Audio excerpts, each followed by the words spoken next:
and welcome to this next episode of the Logan Blackman Show. I hope you all have had a fantastic couple of weeks up to this point. I do apologize for the delay. I was sick as a dog last week. I tried to get stuff recorded, but nothing ever felt right. Every single time I tried to do anything, it just felt like I was so congested and my throat hurt so much. I was like, I cannot go through an entire episode by myself. So we are here. We are live at some point in time here in the beautiful city of Madrid, Iowa. We've got a lot of shit to go over with you today. So before we get into anything, let's go over the housekeeping items first. Make sure to follow the Logan Blackman Show on every single form of social media: Twitter, Instagram, Facebook, YouTube, and of course, Apple Podcasts and Spotify. You can find me on Twitter at Logan_Blackman. Instagram account is Blackman Logan. The show's Instagram account is the Logan Blackman Show 1. Facebook and YouTube, or not Logan Blackman Show 1, just the Logan Blackman Show on Instagram. Facebook and YouTube, Logan Blackman Show. Make sure to like and follow the Facebook page and subscribe to the YouTube channel. We did not have our Week 4 quarterback prospect rankings out last week. In regards to the video, the blog post was still up, so you can go check that out on the LoganBlackmanShow.com. But again, I was sick all week last week, so I was really delayed on getting the blog post out anyways. I think I got it out on a Saturday, which was really annoying because one of the guys that I had on there happened to play on Friday. So that kind of made things a little bit difficult and trying to explain what all took place in the blog post versus what took place. But all the quarterbacks, we got it all done. But it was just a matter of, hey, I don't have the voice to record. I recorded an episode or a couple episodes for the Believe in Iowa show, but you can follow that on Apple Podcasts, Spotify, Twitter, Instagram, and TikTok there as well. But that one's a little bit easier because I'm with other people. I don't need to control an hour, 2-hour long show all by myself. And we'll see how I handle this one here. But again, you can go to LoganBlackmanShow.com, check out the latest blog post. Our Week 5 quarterback prospect rankings will be our Week 6. Is it Week 6 or Week 5? I can't remember exactly which week this is. It's Week 5. It is Week 5. So our Week 5 rankings will be out for you when this episode comes out. So make sure you go and check that out. There'll also be a video coming out, I believe, on Friday or Saturday. You'll have to just wait and see. I'm not 100% sure. I don't know if this is coming out Thursday or Friday, so only you will really know. But yeah. And make sure again to follow the Apple Podcast, Spotify accounts. Basically, leave a rating out of 5 stars on both. Doesn't necessarily need to be a 5-star rating, though I'd greatly appreciate a 5-star rating over anything else in the whole wide world, ladies and gentlemen. You know what I would consider a 5-star rating, or what a 5-star thing is, and I think this is the best place to start. Because I was just talking about the quarterback prospect rankings, and we'll go over all of them in depth here in a little bit. But one thing that I feel like has been talked about a lot, and ad nauseum recently, is how disappointing this 2026 NFL draft class in regards to the quarterbacks has been up to this point in the year. If you remember back to the beginning of the offseason, or like not the beginning of the offseason, but right before the season started, the preseason sections, like early to mid-August, around that time, there were a lot of people, including myself, that considered this draft class to be loaded with talent. And I think this draft class overall is still really deep and really rich in regards to the amount of quarterbacks that will get selected in this year's draft. But where I think things are a little bit different now, at that point in time, there was a reality. I guess if you want to call it a reality or not, there was a thought process that there could be 5 to 6 quarterbacks getting taken in the first round. You look back to a couple years ago. You have Caleb Williams, Jayden Daniels, Drake May, J.J. McCarthy, Michael Penix, Bo Nix. 6 quarterbacks taken in the first 12 picks of the draft. You look back at 2018, there were 5 quarterbacks taken in the first round. You look at that draft that we brought up before with Jayden Daniels and all those guys. The first three picks were quarterbacks. You go into the Trevor Lawrence, Zach Wilson, Trey Lance draft. First 3 picks were quarterbacks. 5 quarterbacks taken in that first round as well. Like, we were talking about a draft class that looked similar to that. And at this point in time, the national consensus of that is that that's just not the case anymore. That's just blatantly not the case. And the thing that kind of sucks is that there's still a lot of really good talent. There's some really good quarterbacks playing really, really good football right now, but people are viewing it a lot differently because it's not the guys we thought it would be at the beginning of the season. Like, if you look at the top 5 quarterbacks right now, and I'm not going to list mine yet, but we're going to go over like 5 of the quarterbacks you could see in these conversations. You're looking at Mendoza, Dante Moore. We're looking at Garrett Nussmeyer's in that conversation. You're looking at somebody like John Mateer from Oklahoma. You're looking at somebody like Lenore Sellers, Drew Aller might still be potentially around that area because of the traits that he possesses. Might not be because of what he's done on the field, but more of what you could think he could become. But those aren't the guys that we thought. Like Aller, Sellers, not smart. Yeah, those are guys. Dante Moore, just to put this in perspective here, Dante Moore was coming into his first year as the starter at Oregon, replacing Dillon Gabriel, a guy who just got named the starting quarterback for the Cleveland Browns yesterday. Like, this is a guy that he was the quarterback for a team that was the last remaining undefeated team in the FBS level. He came third place in the Heisman Trophy. He holds numerous records throughout the history of college football. He played for UCF, Oklahoma, and Oregon. Like, one of the most storied quarterbacks, not storied, but one of the most statistically great quarterbacks in recent memory in regards to college football. I'm not talking about like in the pantheon of great quarterbacks like the Cam Newtons, Vince Youngs, Tim Tebow's, and stuff like that. I'm not putting him up there. But in regards to just numbers and being as consistent as they come, he was that guy. Was he a third-round pick in the NFL draft? Not to me, but hey, the experience that he possesses and the amount of schemes that he has seen, the amount of offense he's played in, there's nothing you can throw at him that should faze him at this point in time. But going in and replacing a guy like that, when the last time we saw you play, you had 11 touchdowns, 9 picks, and completed 53% of your passes. Now, I'm not somebody that will sit here and go, 53% shows that he's not accurate. All the completion percentage, I always get in a big stick regarding completion percentage, because completion percentage just shows you that the ball was caught and the ball was thrown. That's all it shows you. It doesn't show you where the ball was placed. It doesn't show you if the receiver dropped the pass. It doesn't show you if the ball missed the receiver by 100 yards. It doesn't show you anything. All it shows you is that the ball was thrown and the ball was caught. That's all it shows. So I don't really care that his completion percentage was 53% and going like, oh, he wasn't accurate. That just tells me that there were a lot of different factors at play there that saw his numbers dip tremendously. And he eventually lost the job to Ethan Garbers. Like, Dante Moore is a 5-star recruit coming out of high school. But he ultimately lost the job to Ethan Garbers, or just said, hey, I'm not ready. I need to learn a little bit. So he went up to Oregon to learn under a guy like Dillon Gabriel who's transferring in from Oklahoma. And Dante Moore came in, Oregon 12-0 last season, Big Ten championships, Big Ten champions, got blasted by Ohio State in the Rose Bowl. What are expectations for Oregon, especially when you look at some of the guys they lost this past offseason? How are they going to replace some of these players? Like, Oregon's not going to be, are they going to be the same team like Dante Moore? I mean, again, the last time we saw him play, he wasn't very good. But man, oh man, has this dude been good. And we'll talk about what he did in the Penn State game here in a little bit, but Dante Moore has been immense this season. For my money at this point in time, I don't remember if we talked about this last time or not, Dante Moore is the favorite for the Heisman Trophy. And I think John Mateer's hand injury definitely helps with his case, but Dante Moore has been, in regards to just a collegiate level, has been the best quarterback in college football this season. In regards to the draft, you can look at that at a different perspective. But in regards to just strictly college football, he has been the best quarterback in the country. And I don't think a lot of people were expecting that going into the year. Like, we did our top 5 quarterbacks in the Big Ten prior to the season starting. Top 5 quarterbacks, and I'm trying to remember the order, but I know it was Drew Aller from Penn State, Fernando Mendoza from Indiana. Number 3 would have probably, I'm trying to remember, I know Mark Gronowski was in there, I know Luke Altmaier was in there. Who was the other one in there? Because it wasn't Dante Moore. It was not Dante Moore. I'm trying to remember who the hell it could have been. It wasn't Aiden Childs. You know I like Aiden Childs.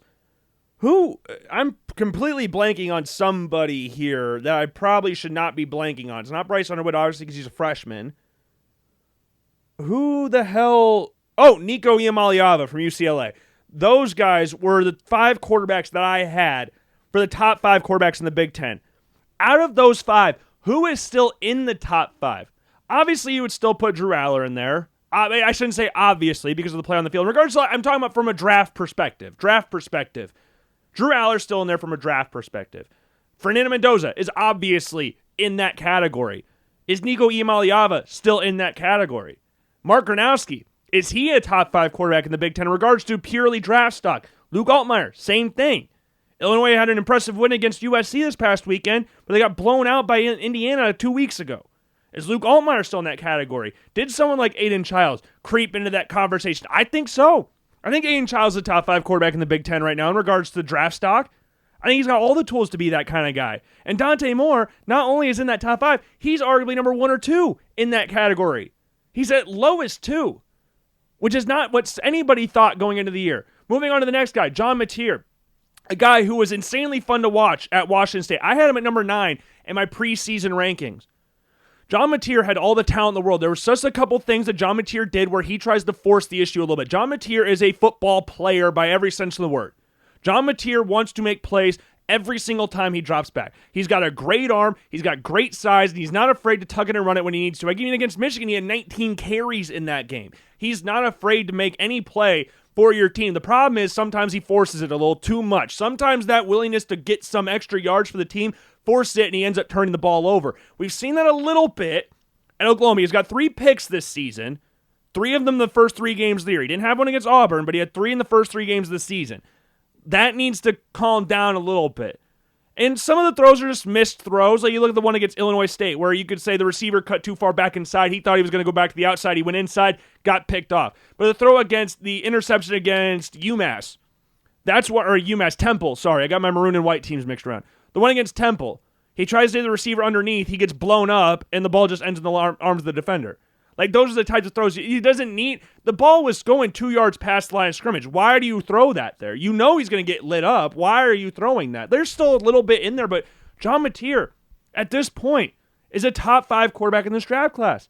And again, he was number 9. We knew he was talented, but there was just that little bit, and the adjustment from going to the Pac-12 with only playing one top 25 team all season in Boise State to go in to play for Oklahoma where all the eyes are on you. And I know Oklahoma hasn't played like a murderer's row schedule yet up to this point, because you look at, they played Michigan, they played Auburn, but it's not just about who they played, it's the amount of eyes that are on you. It's a lot harder to be good when the lights are shining the brightest than it is to play when nobody's watching. Everybody, like I always talk about, everybody's good within reason at the combine, because you're throwing on air. There's zero pressure on you there, really. Like, you're throwing on air. Like, how are you when the lights are your brightest? And that's what's different about going from Washington State to Oklahoma. We saw Cam Ward do that same thing, but he was coming from a Washington State team that actually played teams in the Pac-12. This is before the Pac-12 all disbanded. So this is, like, he still went to Miami and he developed down there and became a top guy in the draft. But when these guys like Dante Moore, like John Mateer, even Fernando Mendoza to a certain extent, like I said before the season started, that it would not shock me if Fernando Mendoza was considered to be the top guy in this year's draft class. He's got so much damn talent in there. But he plays for Indiana. So how sexy is it that a draft class has a guy where the number 1 guy potentially is from Indiana? Like, that's not something that will really sell things here. Like, you look at the draft in 2018 with Josh Allen coming from Wyoming. You also had Baker Mayfield from Oklahoma. You had Sam Darnold from USC. You had Josh Rosen from UCLA. Lamar Jackson won the Heisman Trophy at Louisville. But Louisville was still on national stages. No one watched Wyoming. The only games people ever watched Wyoming is when they got blasted against Nebraska and blasted against Iowa. Those are the only times anybody watched Wyoming. So if you hear that guy is the number 1 guy in the draft class, and you look at his numbers, you're like, man, this draft class, is this really that great? And now the 2018 draft class, look what Baker Mayfield and Sam Darnold have done to revitalize their careers. It's one of the greatest draft classes of all time. Like, if you have a draft class like this one, where you look at and see the guys like Klubnik, like Sam Levitt, like, who was another guy that was in the top 5 before the season started? Levitt, Klubnik, Aller even. Aller struggled up to this point in the season. Nussmeier, the past couple weeks, has not been playing great. He played good against Southeastern Louisiana, but that's what we expect. But against, like, Ole Miss, he struggled. Against Florida, he threw a brutal interception against Florida. He had some moments against Louisiana Tech where you look at it as, like, what are you doing there? Like, the guys that you thought and we thought would be the number 1 guys in the draft class, they're borderline not even first-round draft picks at this point. Like Klubnik, Levitt, Aller, Nussmeier. Like, are they considered bona fide first-round draft picks at this point in time? Are Levitt and Klubnik even top 10 quarterbacks in this class at this point in time? Aller, you can have that conversation as well. I saw a list today that had him at number 10. Like, that's how crazy the draft process is, because how much can change in a calendar year.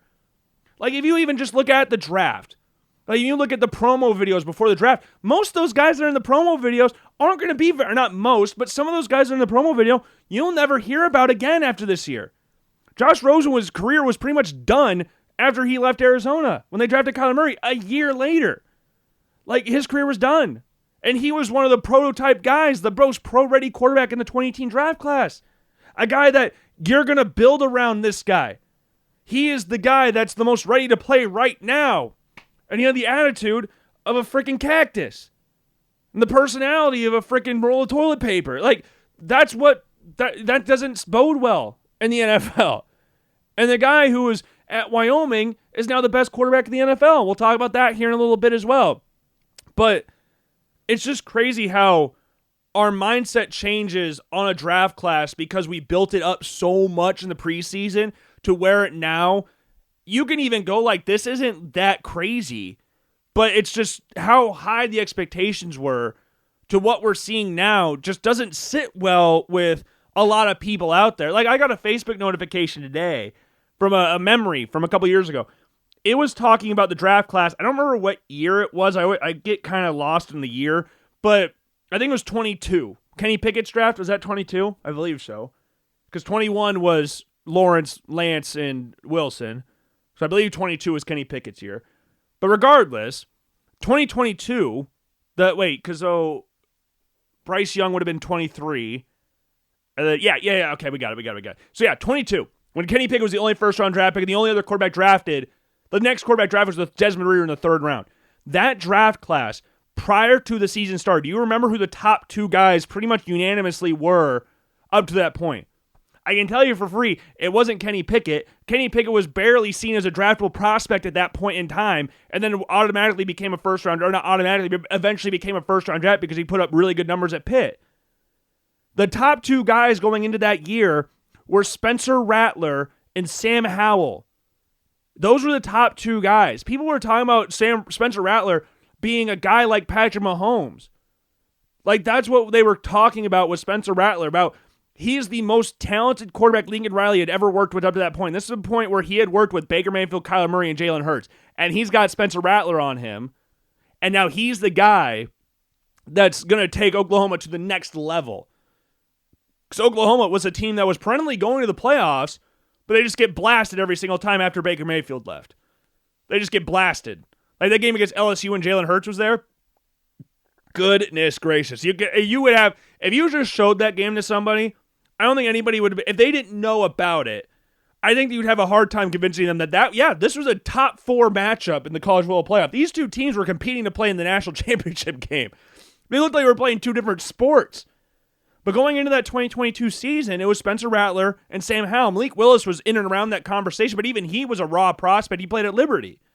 So even then, he was considered a somewhat volatile prospect at that point. But Spencer Rattler was that guy. Spencer Rattler and Sam Howell were two guys you could look at as like, oh, these are first-round guys. And then Spencer Rattler ended up being a 5th-round draft pick, and Sam Howell, I think, also became a 5th-round draft pick. These guys were two guys, again, that were supposed to be first-round guys, franchise savers. And Spencer Rattler's starting for the New Orleans Saints right now, had a pretty solid outing against the Buffalo Bills last Sunday, but his long-term future, he's not the guy the Saints are going to look at. We're going to build around this guy long-term. I would doubt it anyways. Maybe I'm wrong, but I would doubt it. Sam Howell's on the Philadelphia Eagles. He's been on like 10 teams since he got drafted. He was in Washington, then Seattle, then he was with Minnesota. Now he's with the Eagles. Kenny Pickett, he's on, I don't even remember what team he's on now. He was on obviously was the Steelers, and he went to the Eagles, and he went to the Browns, and I don't remember where he's at now. I completely forget. I don't know if he's I think he's with the Raiders. I can't remember though. But regardless of where they're at now, the draft class got viewed so drastically different. Now there's some years you kind of hit on it and go like, this draft class kind of weak. I.e. last year, where you kind of go, this is kind of weak draft class. Like, you had Shedeur Sanders, obviously, and Carson Beck was widely considered to be the best quarterback in the draft class last season. And then he obviously fell off the face of the earth. And then Cam Ward shot up like freaking crazy, became the only first-round draft pick next to Jackson Dart, who also looked pretty solid in his debut this past Sunday against the LA Chargers. But it's just so funny how it works out. Like, before the year started, you would have gone like, you look at teams like the Saints, you look at a team like the Jets, you look at a team like the Browns. You can go like, hey, this is a year that you could draft your quarterback. There's going to be a lot. They were saying it during the draft this past year. This is a year where not a lot of teams are going to look at quarterbacks. They're going to look at next year and go like, we could draft our guy that year. And now you're sitting there like, man, if the Saints had the number 1 pick, would they draft Ruben Bain from Miami, or would they draft one of the quarterbacks? Like, it's just funny how that all worked out. Before the year starts, like, they're obviously going to take Arch Manning. I completely forgot about Arch Manning. I completely blanked on him earlier, but he's the prime. He's a quarterback prime in regards to disappointing draft class this year. He's the face of it. I don't even know why I did say him, because I think I haven't considered him a draft prospect this year the past 3 weeks or something. So I kind of just erased him from my mind. But you were like, if you had said before the year, would the Saints really choose between Arch? Do you think if the Saints had to pick right now, would they pick Arch Manning or Ruben Bain? If you said the beginning of the year, I don't think a lot of people would go like, what are you talking about? What kind of stupid, ridiculous ass question is that? Do you know Paul? And then now Arch Manning, I don't even have him in the top 10. Cade Klubnik, who I remember seeing like Todd McShay and Field Yates talk about them being number 1 overall picks. He's not in my top 10. And to be fair, I never had Klubnik as a number 1 overall pick option. I thought he was a good quarterback, put up really good numbers at Clemson last year, really accurate outside the numbers. We say that 1,000 times in this show. But never once did I go, yeah, this is number 1 overall pick, because I thought he was rather limited than with what he could do. Former 5-star, decent athlete and stuff like that, but he doesn't have like an amazing arm. He's a decent athlete. He's not like the biggest dude in the world. Like, in regards to like first-round draft picks, I thought he put up the numbers to get there, and I thought Clemson would be a whole hell of a lot better than what they are right now. So I thought that'd be enough to get him the first round, but number 1 overall pick was never in the conversation. We had him at number 5 going into the year. Like, there was never a thought process there, but it's just crazy, isn't it? How different people view the draft. Like, how many quarterbacks, if you had to guess right now, how many would you say would be in the first round this year? Like, how many would you realistically think? Like, there could be teams in the back half of the first round that take, like, a punt on a quarterback. You look at a team like the Steelers with Aaron Rodgers. You look at the team like the Rams with Matt Stafford. You look at teams with older quarterbacks. Like, you could see a reality where they take quarterbacks. But if you're a team like the Saints, do you just say, screw it, we'll tank again another year and draft arguably the best player in the draft, Ruben Bain? Like, if you're talking about the best player in the draft, it's probably the edge rusher from Miami. You look at Falk from Auburn as well. Like, you could have a realistic conversation about going after one of those two guys rather than going after the quarterback at this point, which is crazy to think about, which would have been like, you would have been ridiculous to say that at any point during the offseason. It didn't matter if it was Arch Manning. Drew Aller was another option in there. Like, craziness. Garrett Nussmeier was another option, but right now, we'll talk about it. We'll talk about it here right now. But I just wanted to go over that real quick, because I think it's crazy how vastly different the landscape is of the NFL draft now, and we're only through week 5.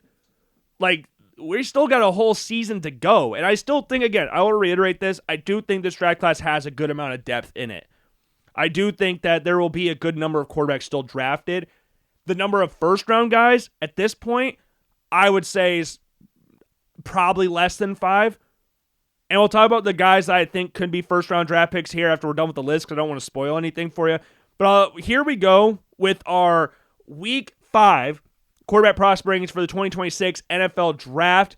Start off with the honorable mentions, as we always do. Rocco Becht comes in again as the honorable mention. He wasn't in there last week, so if you were there like, where's Rocco Becht at?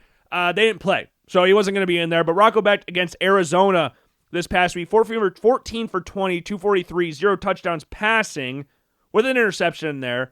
Only his second interception on the season. And he did have 3 rushing touchdowns in the game as well. Rocco Becht is a very interesting quarterback because he's not the biggest dude in the world, but he has a very pretty deep ball.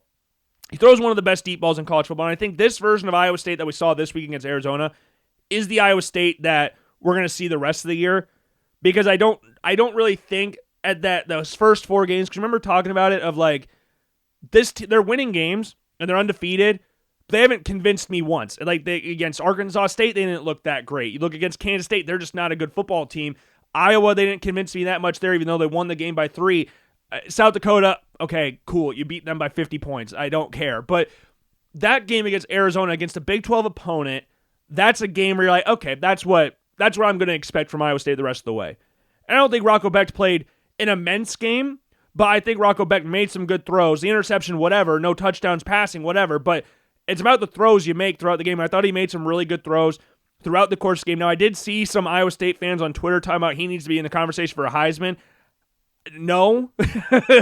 Iowa State's a good football team. Rocco Becht's a good quarterback. Heisman Trophy, let's stop. Let's not do that. We don't need to do that. But the next one on here is another Big 12 quarterback. We got 3 straight Big 12 quarterbacks on here, but the second one on here is Josh Hoover from TCU.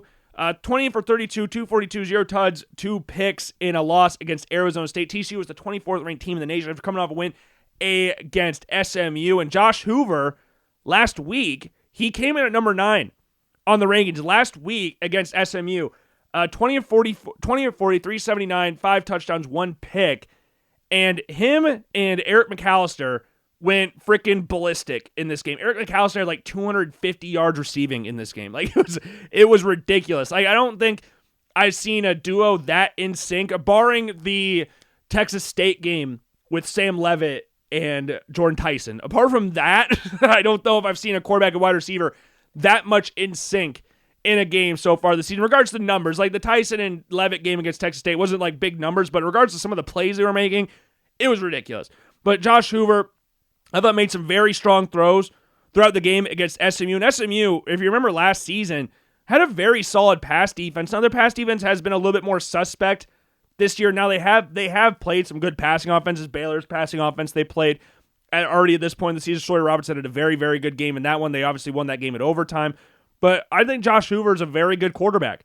I think he's a very good quarterback. And I have him coming in at number 9, or in the honorable mention section, but he's going to be in and around the top 10 for the remainder of the season. He just comes in the honorable mention section just after the 2 picks against Arizona State. And speaking of Arizona State, Sam Leavitt is there. Sam Leavitt, I thought, looked really good against TCU. He looked really good. 27 of 39, 291, 2 touchdowns, 0 picks.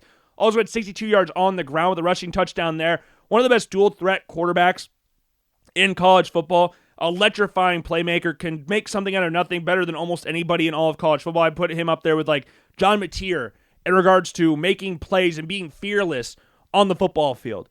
The thing is with Leavitt this year, he didn't show it this game, but in other games this point of the season, it's been like really chaotic, I think is the best way I could describe it. And he seems really, I don't know how to really describe it. He just seems really jumpy. He seems really jumpy. Like he's got to make a play. Like he's just darting around. His feet are never quiet in the pocket, and he's just got to make something. And he rolls out like instantly. But I thought this game was more of a Leavitt that we saw last season. Like earlier in the year, you look at the game against Northern Arizona week 1. You look at the game against Mississippi State week 2. Those are games where you look at Sam Leavitt and go, you weren't making these types of plays last year. What is going on? Like, and you can go with the whole, Cam Scadaboo's not there anymore. And that's a factor in this for sure. And you could say he relies a little bit too much on Jordan Tyson, but Jordan Tyson's just a really good wide receiver, so it'd be stupid not to rely on somebody like that. But it was just, you need to calm down. I think it's the best way to describe it. And I think now we're starting to see that a little bit. We saw it better against Baylor last week, and then now we saw it again in this game against TCU. I just, at this point, kind of look at him more of a prospect for next year. I could be wrong. There could be a reality where he starts searing up the board again, because he could. I mean, he's a very talented quarterback. Just because he's on the outside looking in does not mean he's not a good quarterback. He's very talented. I just want to see him be more calm, more consistently as the rest of the year goes on. I think the past 2 weeks we've started to see that a little bit more, but I've got him coming into the honorable mention section, but he definitely can move back into the top 10 at some point. Yeah, Jaden Maeva from USC, 30 for 43, 364 passing, 2 touchdowns, 1 pick in a 34-32 loss against Illinois. It was his first interception on the season. Unfortunate loss, especially with Illinois coming off a game that they had against Indiana last week, or 2 weeks ago, sorry. There were some people out there, like I was watching Big Noon Kickoff, or not, yeah, Big Noon, no, not Big Noon Kickoff, the Fox pregame show. I can't remember, not Big Noon Kickoff, same network. And Matt Leinart was pretty confident about how bad USC would beat Illinois. Like, he's a USC guy, I understand that, but obviously Indiana or Illinois with Brett Bielema as their head coach is not going to allow a game like that. I know USC has a very high-powered offense. Jay Maeva is a quarterback that we're used to seeing under Lincoln Riley. Not so Miller Moss. Jade Maeva is more that mold that we see under him, but USC still gives up a lot of points. So there was never a factor of like Indiana's defense is great. USC's is not. USC's is improving, but you're going up from 0 pretty much. So as it continues to improve, then we'll see that a little bit better. But there was never a chance that Illinois was going to get blown out again against USC. There was not a chance of that. Illinois allowed them to come back into the game, but they ultimately saw it out. But Jay Maeva thought played well in this one. And then Darian Mensah is the last one here from Duke, 20 of 28, 268, 2 touchdowns in a 38-3 win against Syracuse. We talk about lull games all the time. Syracuse coming off a massive road win against Clemson the week prior. A lull was happening. Syracuse is not Illinois. Before you go like, Illinois is coming off a big loss, so they're going to do whatever. Syracuse, not Illinois. If you have a big emotional win against a top 25 team like Clemson on the road, historically one of the toughest places to play in all college football, you're going to have a lull, and Duke beat the shit out of him. And Darian Mensah played great. He's another guy, though, that I wouldn't be shocked if he went back another year. I would honestly say do that, but I still think he's insanely talented. We saw him play great at Tulane last year. Unfortunate that we saw him play against Tulane a couple weeks ago where he didn't play that great, and they lost, which is also unfortunate. But overall, I think Darian Mensah, very, very talented quarterback. Those are the honorable mention sections. Coming in at number 10, I have Sawyer Robertson from Baylor, 24 of 35, 393 passing, 4 touchdowns. Also had a rushing touchdown this game, no interceptions. Leads the nation in passing yards and passing touchdowns while only having 3 interceptions to his name. And obviously Baylor is more of a pass-happy team, but they still like to run the football. They have some very talented running backs. But in this game for Sawyer Robertson, and there's a couple of games you could look at from Baylor this year where they do run a decent amount of screens. They do run some bubble screens in their offense. They do run those. You look at the game against Auburn week 1. You had some decent plays where he had yards after the catch was a big factor in what Sawyer Robertson's numbers looked like. But this game against Oklahoma State, I thought this is the most confident I've seen him play all season. And it helps that you're playing Oklahoma State. You're coming off a loss against Arizona State the week before where you basically handed the game to them. They had 3 turnovers in this game. Robertson threw a pick. Josh Cameron had 2 fumbles in the game as well. Like, you just gave the game to Arizona State. You lost by 3 points.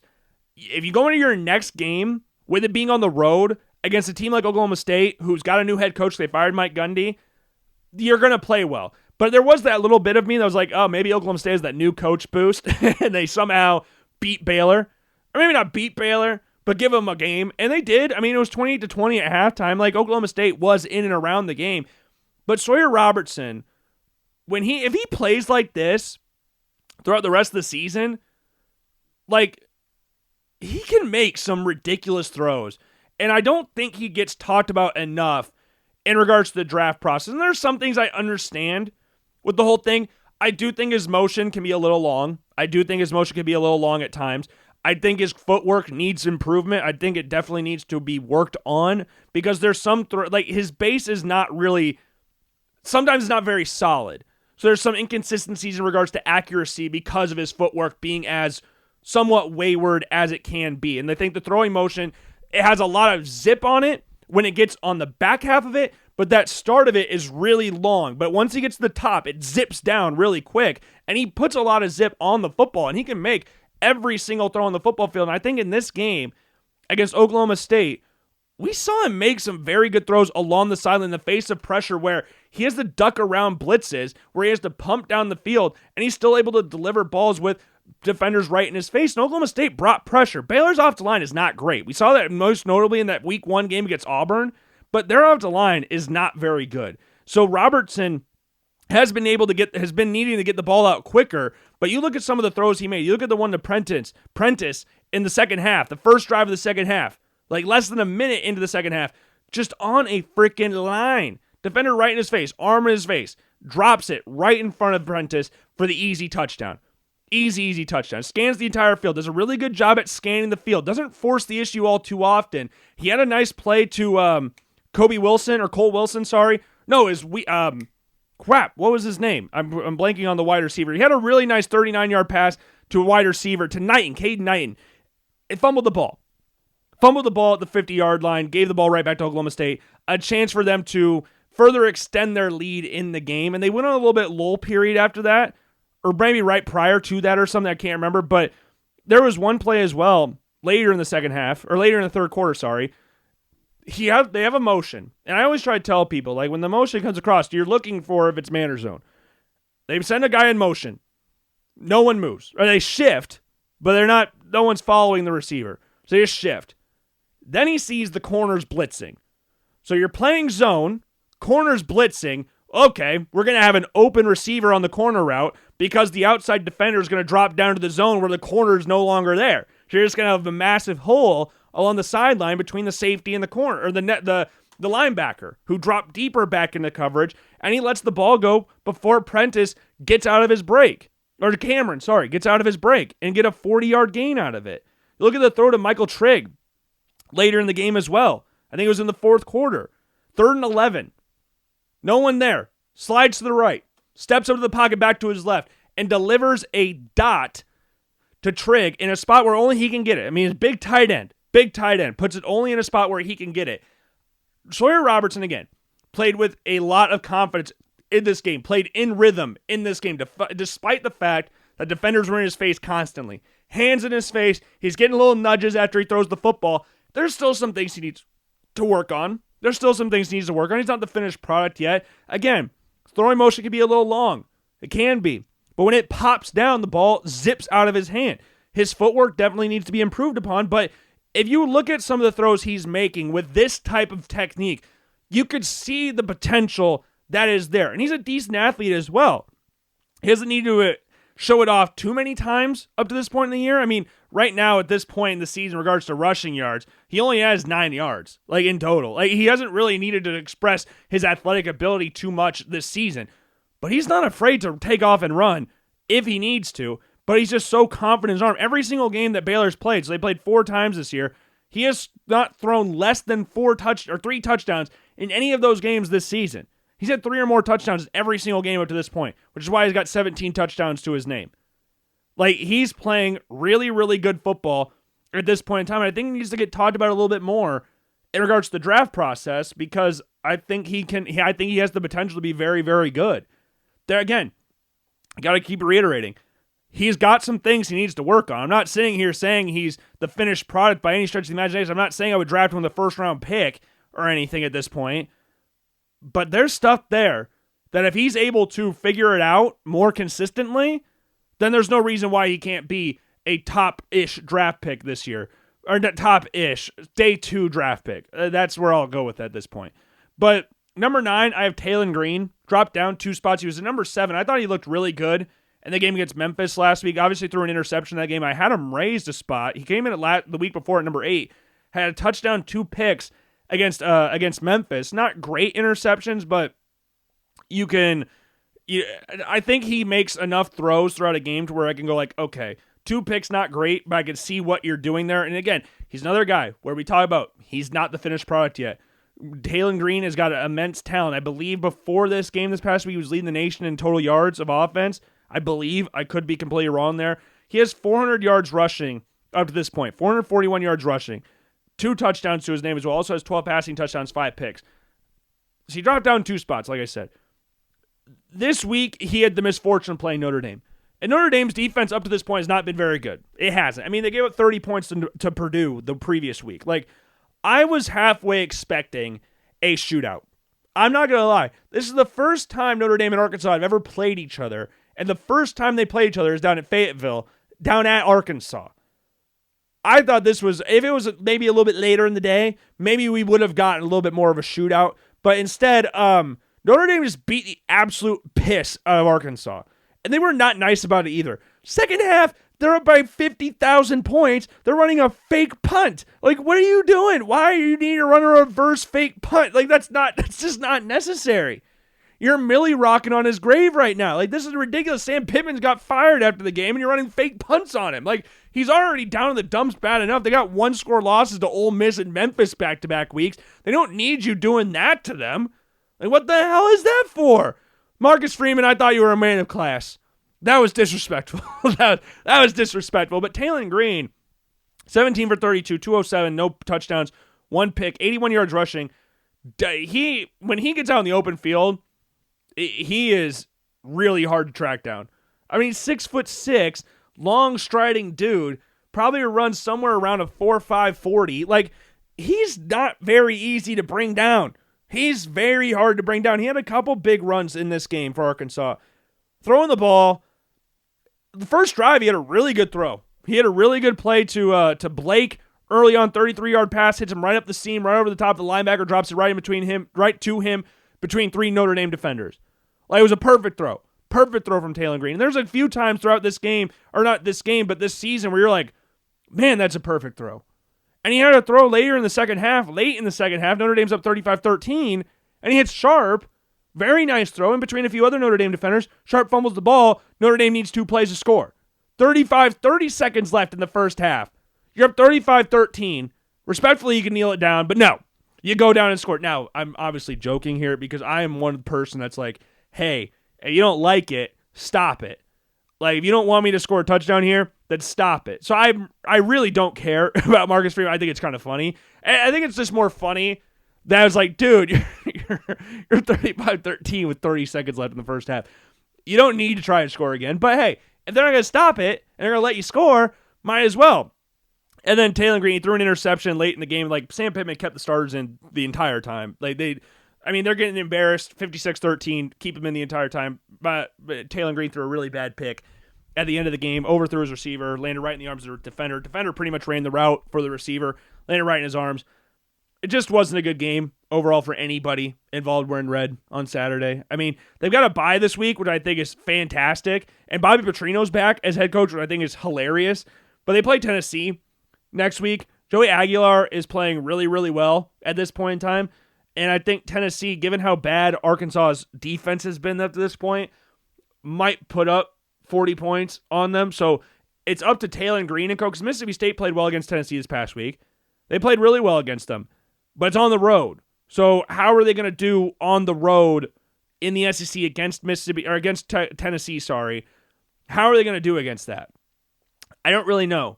But Taylor Green, when everything's linked up, he can make any play on the field. He can make any single play. He can make every throw. He can make any play on the ground game if he wants. But games like this, it's like, man, you're just not there yet. And he comes in at number 9. We have number 8 with Carson Beck staying at number 8 from last week. Did not have a great game against who'd they play again? I'm blanking on who Miami played. Against Florida. He did not have the greatest game against Florida. I mean, it was a little rainy, not great. He moves to 3-0 against Florida all the time, which is fantastic for him. Going up as a Gators fan playing for Georgia and Miami is kind of funny. But they come away with a win. But he comes in at number 8. Didn't play. They play Florida State this weekend at Florida State, so that'll be awesome to see. I love when Miami and Florida State are both good. That's awesome. But number 7, new to the list, Ty Simpson from Alabama. Ty Simpson looked great against Georgia this past weekend, as we speak on Georgia. It was at Georgia, number 5 Georgia. I know Georgia's not the same team that they were a few seasons ago. They're not the same team. No one looks at Georgia the same way we did a few years ago. It's still Georgia. It's still Kirby Smart, team that won a couple national championships a few years ago. But this game, I don't know if it was just me, this game did not feel the same as it had in previous years. It just didn't. And maybe it's because that Gunnar Stockton and Ty Simpson prior to this point don't really bring in a lot of viewers. But, man, game day was at Penn State, Oregon. They were at Penn State, Oregon. A game that was played on Peacock. Georgia, Alabama was played on ESPN. Kirk Herbstreit had to fly down from Abbey Valley to Athens to call the game. But they were at Penn State versus Oregon. That surprised me. I don't think that would have been the case this past year, or last year if that was the case. I think we would have had the Fox crew at Oregon, and we have ESPN down at Georgia. And with how much money ESPN's pumped into the SEC, that surprised the hell out of me. And I think that had something to do with the fact that it didn't feel the same as it had in previous years. But Ty Simpson in this game was awesome. And he was awesome against Wisconsin last week. And I think there's a little thing as well where one performance can really sway how you look at a guy throughout the rest of the season, no matter what they do. How him and Alabama looked week 1 against Florida State, I think there's still some people out there, and I'm semi-guilty of this. I'm not going to sit here and go like, oh, it's all you guys, not me. That you look at that game against Florida State and you go, man, Alabama's just not very good. They just stink. They got whopped by Florida State week 1. They're not very good. But then you look at the past 2 weeks against Wisconsin, you see what they did week 2 against, I think it was the UL Monroe or Louisiana Lafayette. I can't remember exactly, but they put up 70 on them. Like, you got to do that. But then you look at what they did against Wisconsin, and you look what they did against Georgia. Like, this offense is really good. It just is. Like, the running backs are pretty solid. They got really good wide receivers. I mean, you look at Jeremy Bernard, great receiver. You look at Horton, transfer from Miami, great receiver. Ryan Williams has a little bit of the yips right now in regards to the drops, but when he's clicking, he's one of the best receivers in college football. And he had a brutal drop on Alabama's first drive of the game. Ty Simpson hit him perfectly in stride. Perfectly in stride. Should have been a walk-in touchdown. Like, one of the easiest touchdowns Ryan Wilson will ever have in his career. And Simpson put it right on a platter for him. and he just dropped it. Went right through his hands. He beat 2 Georgia defenders. Ball hit him right in the bucket. And for whatever reason, he just couldn't hang on to it. He just couldn't. I don't know what the problem was there, and we saw him drop a few passes against Florida State week 1, and you're looking at it like, Ryan, what's going on, man? It's supposed to be you and Jeremiah Smith. Jeremiah Smith hasn't had the same Jeremiah Smith year, but regardless, he's still a fantastic wide receiver, and those two will be the top 2 guys next year. But Simpson, he just makes so many smart plays. He has 11 touchdowns, 0 picks on the season so far. And in this game against Georgia, 276, 2 touchdowns, also had a rushing touchdown. He doesn't have like an insane number of rushing yards this year. He's 57 yards on the ground this year with 2 touchdowns. Had a rushing touchdown in this game as well. But he can make plays on the ground when he needs to. And he's the guy. He's a perfect fit for what Kalen DeBoer and Ryan Grubb want to do on this offense. Like Jalen Milroe, they had adjusted their offense to fit more Jalen Milroe's skill set because Jalen Milroe is a fantastic athlete. Like he was a running back playing quarterback in regards to like how he was built even. Jalen Milroe had the strongest arm in the draft class last year. In regards to physical tools, Jalen Milroe was the best quarterback in the draft class. Just in regards to physical tools. He had the strongest arm, was the most athletic, all that stuff. He's very raw as a passer though. So in regards to what Kalen DeBoer wanted to do on offense, he had to adjust that a little bit because you can't have Jalen Milroe do Michael Penix things at Alabama. They're 2 completely different quarterbacks. So you can't ask Jalen Milroe to do that. I hate when coaches try to do that. It's like, well, this worked for me at one place. Now I'm going to make the new guy that I have, who's not anywhere close to the same level of passer as this old guy, try to be that. That's stupid. And we saw Matt Nagy try to do that with Justin Fields in Chicago. That's stupid. Why would that ever work in any facet ever? Like, if you have a quarterback with a different skill set than the guy you previously had, you have to adjust. And Caleb DeBoer adjusted, but Alabama wasn't the same Alabama. And Ty Simpson gives them more. I'm not sitting here going like he is Michael Penix. He has the same skill level as Michael Penix. But they can do things with this offense that, in regards to the passing game, that they couldn't do last year. And that's not even a dig at Jalen Milroe. That's just how much they tried to change with Ty Simpson, because Ty Simpson, in the same breath, is nowhere near the same athlete as Jalen Milroe. Not a lot of quarterbacks are. But Jalen Milroe is not as consistent of a passer or as developed as a passer as Ty Simpson is. So that allows Alabama to go back to what Kalen DeBoer wants to do. And with Ryan Grubb as his OC, I think this elevates Alabama's offense. And you see that with some of the plays that they're making and how Simpson is adjusting to the pressure that Georgia was bringing on to him. Like, he made numerous 20-yard passes in this game. I shouldn't say 20. We'll go 15 just to be safe here. Numerous 15-yard passes. And what's impressive with Simpson is that he's not afraid to throw it down the middle of the field. Like, you get a little bit of a nervous factor like that, especially in a game against Georgia. And it's not the same historic Georgia team that we've seen in previous years, but this is a Georgia team that still has great players on the defensive side of the ball. And yet, on the road in Athens, he's still able to throw it down the middle of the field, which is what you want to see from your quarterback. Not being afraid. Ty Simpson played this game fearless. Fearless. And I'm not exaggerating here. You could not have asked him, really, to play a better game than what he did. Is he all there as a passer? No, not yet. But there's a lot of good things that we've seen from this game and the game of Wisconsin that you go, okay, there's something there. In regards to the athletic ability, he's not like an insane athlete. Again, he's not Jalen Milroe, but he's a good athlete. You can get him outside the pocket if you need to make plays on the run. You can get him outside the pocket to make throws on the run. Like, you can do a lot of different things with him, and he's a confident thrower. He doesn't have, like, this insane arm or anything, but he's a really good arm, and it zips out of his hand, and he's confident with his throws. There was a throw that he had to Horton in the fourth quarter. Georgia came back. It's 24-21. 2nd and 8. Drops back to pass. Good pocket by Alabama off the line. Maybe got a little away with a little hole from Proctor, but fires it to Horton. Over the top of the arm of the Georgia defender, fires it into Horton across the middle of the field.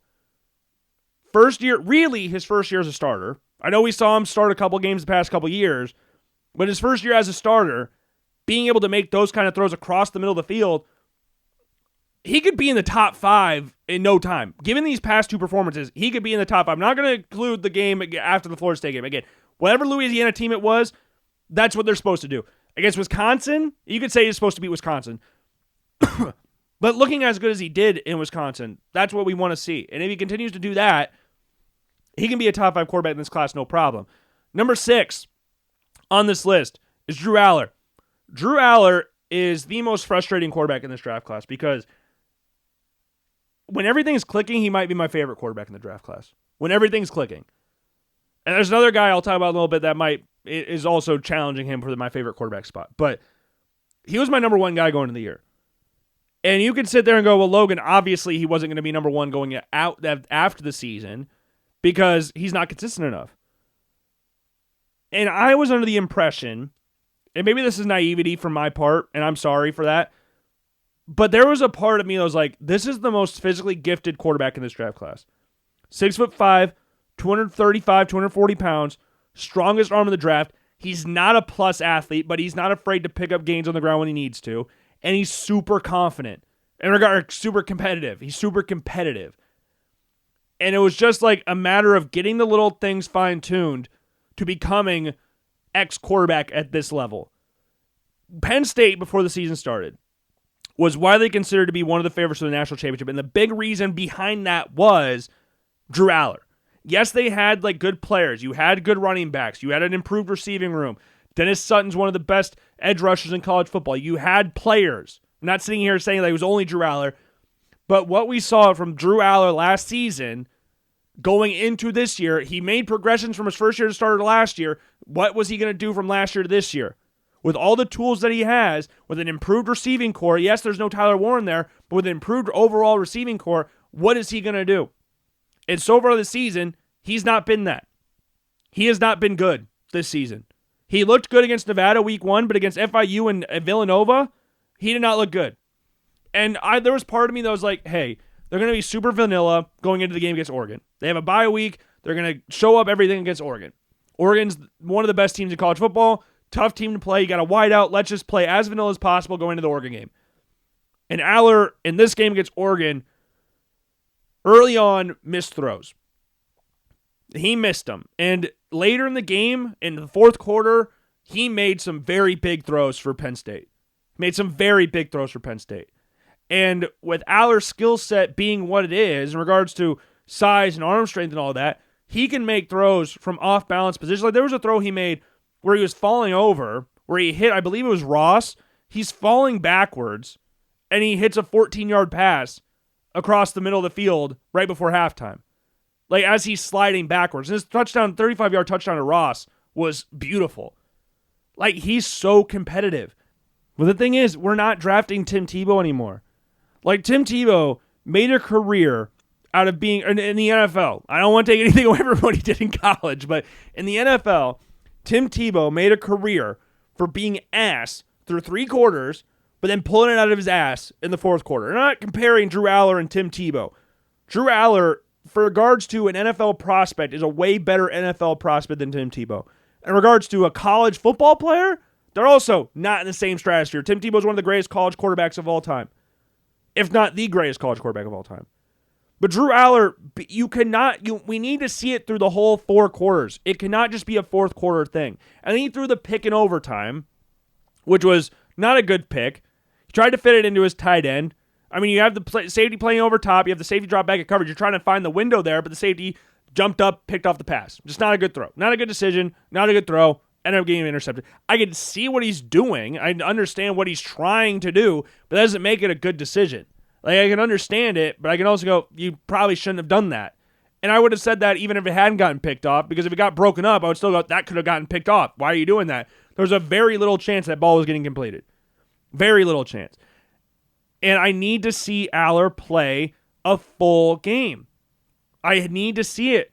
Because you look at the game against Villanova, he made a throw to Trevor Pena where he fitted in between 2 defenders, zipped it between 2 defenders. There's not really, I would challenge any quarterback in college football to make that throw. There's not a lot. I think Lenora Sellers and Fernando Mendoza are the only 2 quarterbacks other than him that could have made that throw. Like, when everything's linked up, everything's lined up for him, he is deadly. But when it's not, because in college football, guess what? More often than not, it's not going to be lined up perfectly for you. When it's not lined up, he struggles. And I thought in year 3 as the starter, not year 3 in college football, year 3 as the starter at Penn State, I thought we would see more development on that, but we aren't. His feet are still a mess. Like, they're not good at all. And I don't know. It's frustrating because I want him to be good, and I think he is good. I think talent-wise, could be a very good football player in the NFL. Could be. But I'm not going to sit here and go, like, at this point in time, he's first-round draft pick. I think at the end of the day, he could end up being that. But up through 4 games this year, because they had a bye week last week, up through 4 games, I haven't seen a first-round guy. Through 4 games this season, Drew Aller's not a first-round quarterback. I think from tools, he is. And if you think you can develop Drew Aller, then by all means draft him. But I think what's also important to say here is that everybody's desperate to look for the next Josh Allen. The NFL's a copycat league. Like, you remember when Devin Hester started popping off? Ted Ginn became a top 10 pick. Tyreek Hill starts popping off. John Ross became a top 10 pick. And that's not to say that they weren't great players in college, but they weren't top 10 picks prior to that. But you want to get that next guy. Everybody wants to draft Josh Allen, whether it's Anthony Richardson, whether it's Will Levis, whether it's whoever. You want to draft Josh Allen because Josh Allen right now, again, is the best quarterback in the NFL. So you want to draft that for yourself. Look how raw he was at Wyoming. Look what he became. Josh Allen's the anomaly. And the sooner that people accept that, rather than going, we're going to find the next one, no, you're not. Because Josh Allen is that's the only Josh Allen out there. You can teach speed. You can't you can't teach speed. I don't know what I was going to say there. But you can elevate receivers to be better if they're fat. Like, you can improve. All right, if you're a raw quarterback and you can't make throws like that consistently, it's very rare you're going to get better. Very rare. Receivers can get better over time. You have the speed there. You're already a matchup nightmare for opposing teams. We'll teach you the route tree and stuff like that, and you'll adjust there. Quarterback, that's not how that works. That's not how that works.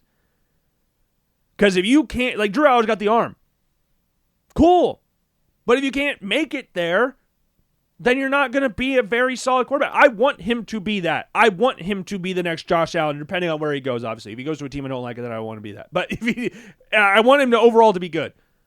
Again, I had him as my QB1 going into the year. If you think you can develop him, take him. If you trust your foundation, take him. If you don't take him. It's not going to work. You have to have 100% faith in your coaching staff, ownership, management, and players to develop him. Once you do, and if you do, you're going to have one of the best quarterbacks in the NFL. If you don't, you're going to be picking a quarterback in 2 years. Look at what the Colts are doing. Anthony Richardson, they drafted raw 4th overall.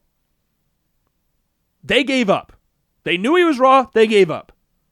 Daniel Jones playing really well right now. And their Anthony Richardson career in Indianapolis is done. By all intents and purposes, it's done. Josh Allen is not normal. Do not take a guy that's raw, who has all the talent in the world, and think you're just getting Josh Allen. The 49ers thought they were getting someone with Trey Lance. The Colts thought they were getting someone with Anthony Richardson. The Titans, to a certain extent, probably thought they were getting someone with Will Levis. Josh Allen is not normal. Stop trying to draft him. If you don't have 100% faith in your structure, and they don't have, the most important thing as well, if depending on his mindset, which I think Aller has the right mindset to get better, but we just haven't seen it. Maybe the thing's not there at Penn State. Maybe that is the next level, because players do get better at the next level. Maybe he's just not developing at Penn State. But we're going to have to wait and see. But he comes in at number 6. Number 5 is John Mateer. They're on a bye week. He's got a hand injury. I don't expect him to play this week against Kent State. They play Texas next week. I mean, you have a bye week in Kent State. If he's going to rush back in this, then I don't think he was going to play this game regardless. The Texas game will be interesting to see, but we'll have to see. We'll obviously have to wait and see there. But John Mateer's played great up to this point in the year. Had a good game against Auburn as well against Jackson Arnold. Former quarterback, the guy you ended up replacing. Number 4 is Garrett Nussmeier. 3 spots down. He was number 1 last week, but number 1 for the past however many weeks now. He comes in at number 4, dropping down 3 spots. 197 passing, 1 touchdown, 1 pick, -7 yards rushing, but he's not a runner, so didn't care about his rushing yards too much. And a 24-19 loss to Ole Miss. He just wasn't good. And I've seen a lot of people talk about this on social media thinking that he's injured. That could be the case, because some of the throws he's missing on are throws that he doesn't normally miss on. the arm strength, for whatever reason, he's not hitting on the deep balls at all. Like, he has struggled with the deep ball. And you can look at, like, we brought it up against Louisiana Tech, week 2. Like, he missed on a deep ball that he would have drilled last year, like 5 yards short. Like, it wasn't even close, and he got easily intercepted. This game, he's just underthrowing passes. You look at, he had a 50-yard pass to Zaven Thomas in this game. Prime example. Zaven Thomas has got his hand in the air at everything. Running the outside. The ball goes back inside, and Zaven Thomas has to make a ridiculous play on the ball to bring it in before picking up X amount of yards to get up a 50-yard gain. Like, he doesn't, I don't know what the arm strength problem is right now, but it's not there.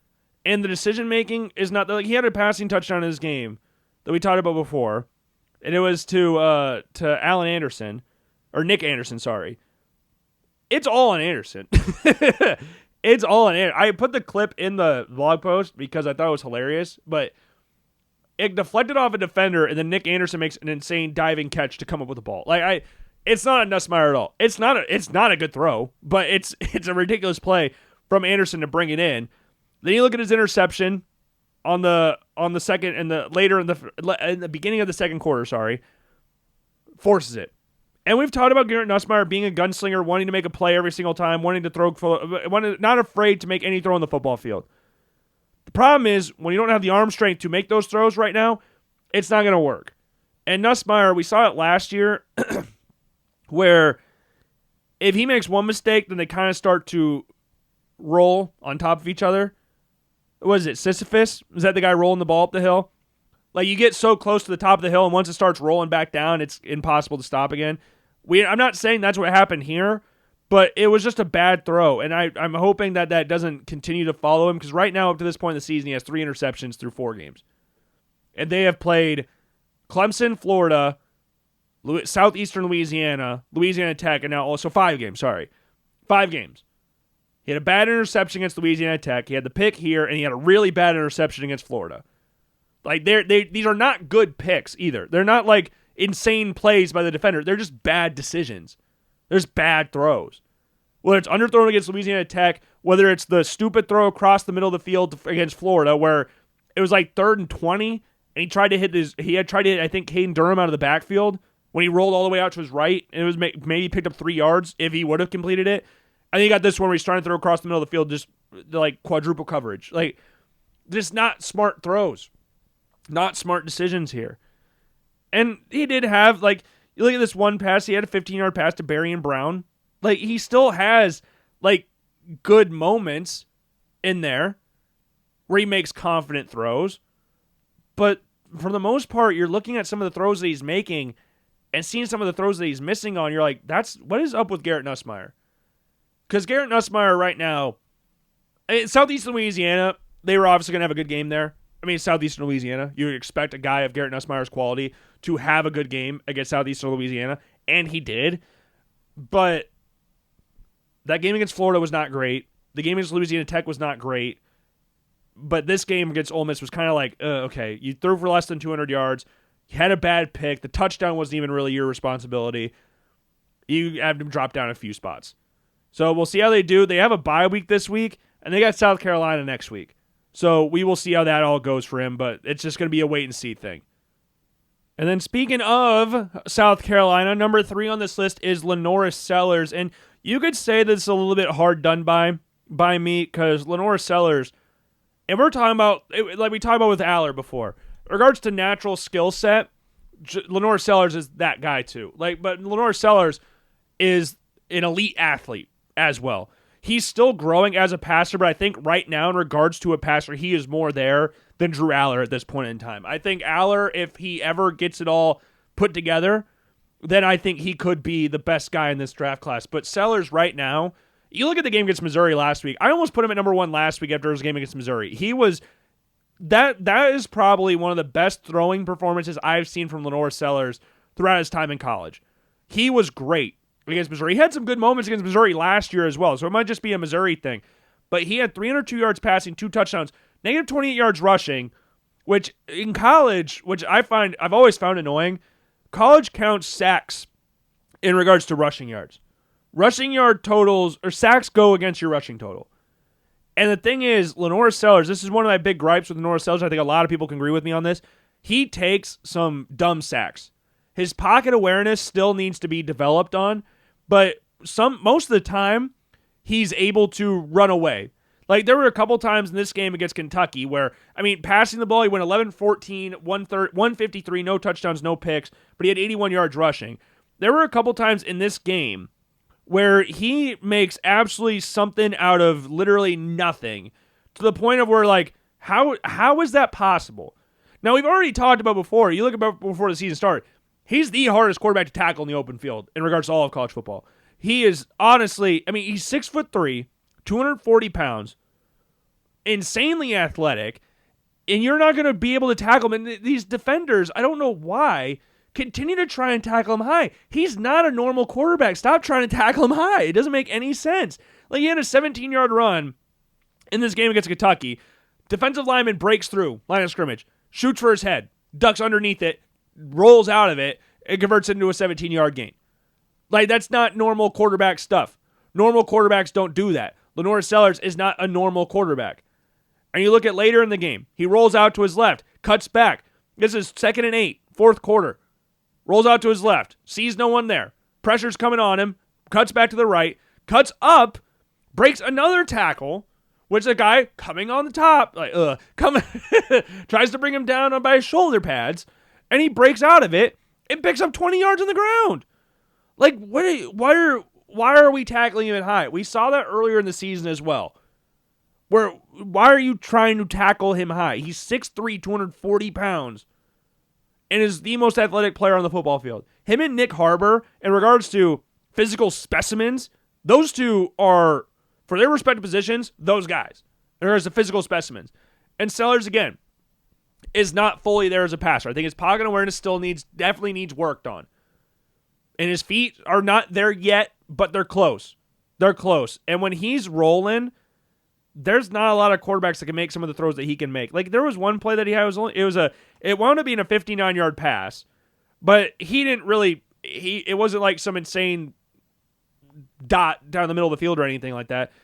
It was about a 10-yard pass for him, but he rolled out to his right, defenders in the area, and against his body, or rolling out to his left. Did I say his right? Rolling out to his left, against his body, hits Jacobs, who makes a few defenders miss and picks up 59 yards in the play. Like, when Lenore Sellers is clicking, there are not a lot of quarterbacks in college football better than him. And it pissed me off after the Vanderbilt game, because I saw a few people, a little more people than what should have been the case, talking about how he's been one of the most disappointing quarterbacks in college football this season. After they lost to Vanderbilt, where he played a quarter and went 6 of 7 with a pick. Like, he played a quarter before getting hurt, and they got beat by 30 points. If you're just looking at that and going like, oh, they lost by 30, Sellers sucks, I can't help you with that. Lenore Sellers has not been disappointing this year at all. The game against Virginia Tech, he was very, very good. The game against Missouri, really, really good. The game against Kentucky, really good. Saw the athletic gifts against Kentucky. Vanderbilt, hurt. Can't really say a whole lot about that one. Got hurt. South Carolina State had some ups and downs. That's a game where you go like, okay, it's South Carolina State, but had some ups and downs, but you can afford to do that in those types of games, unfortunately. But Sellers, I really could have him at number 1 and be perfectly content with that. But I just think overall, if he's at his best, if Lenore Sellers is at his best, he is the best quarterback in this draft class. If he's at his physical best, if he's making every throw, if he's brushing out defenders like they're nothing, he is the best quarterback in this draft class. But he's not there yet fully as a passer compared to the top 2 guys, in my opinion. And the top 2 guys, I don't really think need introductions. But number 2, I have Dante Moore. At number 1, I have Fernando Mendoza. And these guys were at number 4 and number 3 last week. Dante Moore was awesome against Oregon State. Fernando Mendoza was really good against Illinois. I don't think he made a lot of insane throws throughout the course of the game because Indiana beat the shit out of Illinois, via the run game. And Fernando Mendoza threw 5 touchdowns in this game, but a lot of Indiana's success came with the run. Indiana ran for 300 yards in this game. Like, they ran for 311 yards. Like, Indiana pounded the shit out of Illinois in that game. But Fernando Mendoza still made a lot of really solid throws throughout the course of that. But Dante Moore, against Penn State, in regards to performances, there are not a lot of performances that will be better than what Dante Moore did against Penn State. Given the atmosphere, whiteout, first legit road game. I know they played Northwestern earlier in the year.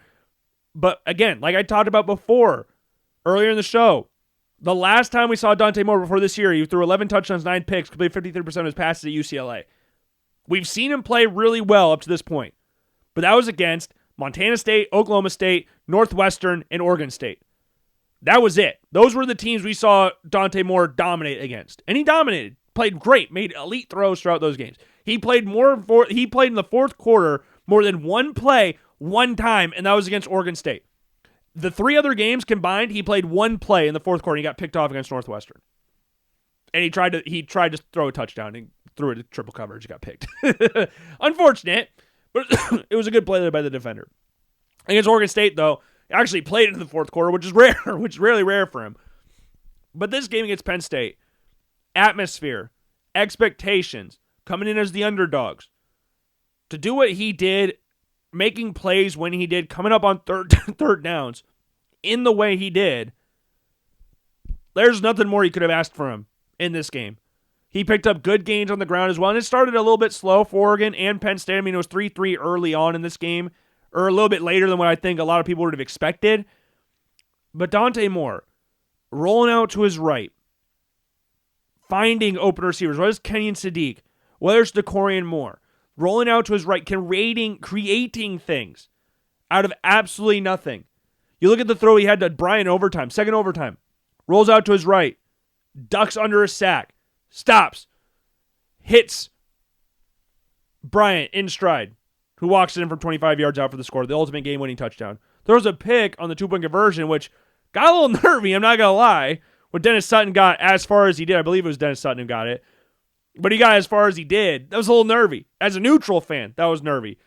But Dante Moore, he is the Heisman Trophy favorite at this point in time. And you can say, Logan, if he's the Heisman Trophy favorite, why is he not number 1 in these rankings? Well, the simple matter of the fact of that is, like, if I was looking at games played, Dante Moore's game against Penn State was more impressive than Mendoza's against Iowa. Both tough atmospheres on the road, but objectively, Penn State's better than Iowa. We can all agree on that, objectively speaking. But there were some throws that Mendoza made in this game that I would consider NFL throws. Mendoza got hit in the face about 100 times in this game. Like, I'm so thankful they did not throw any roughing the passer calls, as an Iowa fan, that they did not throw as many roughing the passer calls or any roughing the passer calls, because he got hit in the face, I would wager about 5 or 6 times. Maybe even more than that. He got hit in the mouth numerous times in this game, and yet not one time did he flinch on a throw. He made some of the best throws I've seen this season in this game. You look at the throw to E.J. Williams in the second quarter. 7-3, 10 minutes left in the second quarter. He finds E.J. Williams in between 2 Iowa defenders down the near sideline on a throw that I don't think a lot of NFL quarterbacks would make. Like, it was just an elite throw. Defender, 2 hands up in the air, up in his face. 50-yard line, dots it. Right to E.J. Williams. And credit to E.J. Williams as well for hanging on to it through the contact from the safety. But he looked at his throw to Elijah Surratt. Down the seam. Or down in between the hash marks and the yard markers.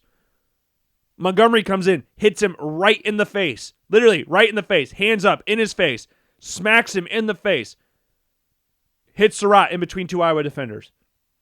Those 2 throws are elite throws. And he had an interception in this game. Unfortunate interception, just great blitz call from Iowa. I mean, Phil Parker's a mad genius. If you're around the state of Iowa or know a lot about college football, Phil Parker's a mad genius. 2 safeties blitz. Entringer, Wampa. Blitz. Unguarded. Get to Mendoza. He throws a pick to Lutmer. And I thought that was going to be the moment where Iowa took the game. I thought that was the moment where Iowa took the game. And it wasn't. Because Hank Brown would throw the pick. And then Mendoza would hit Surratt on a slant. Indiana's favorite play. Slant routes. And he'd walk it in for a 49-yard touchdown or whatever it was. His throw to Omar Cooper earlier in the game, the second play of the game, for Indiana, second play of their drive after Gronowski threw the pick, that Mendoza just made the throw, again, Surratt and Williams, those two throws in particular, I think are elite throws.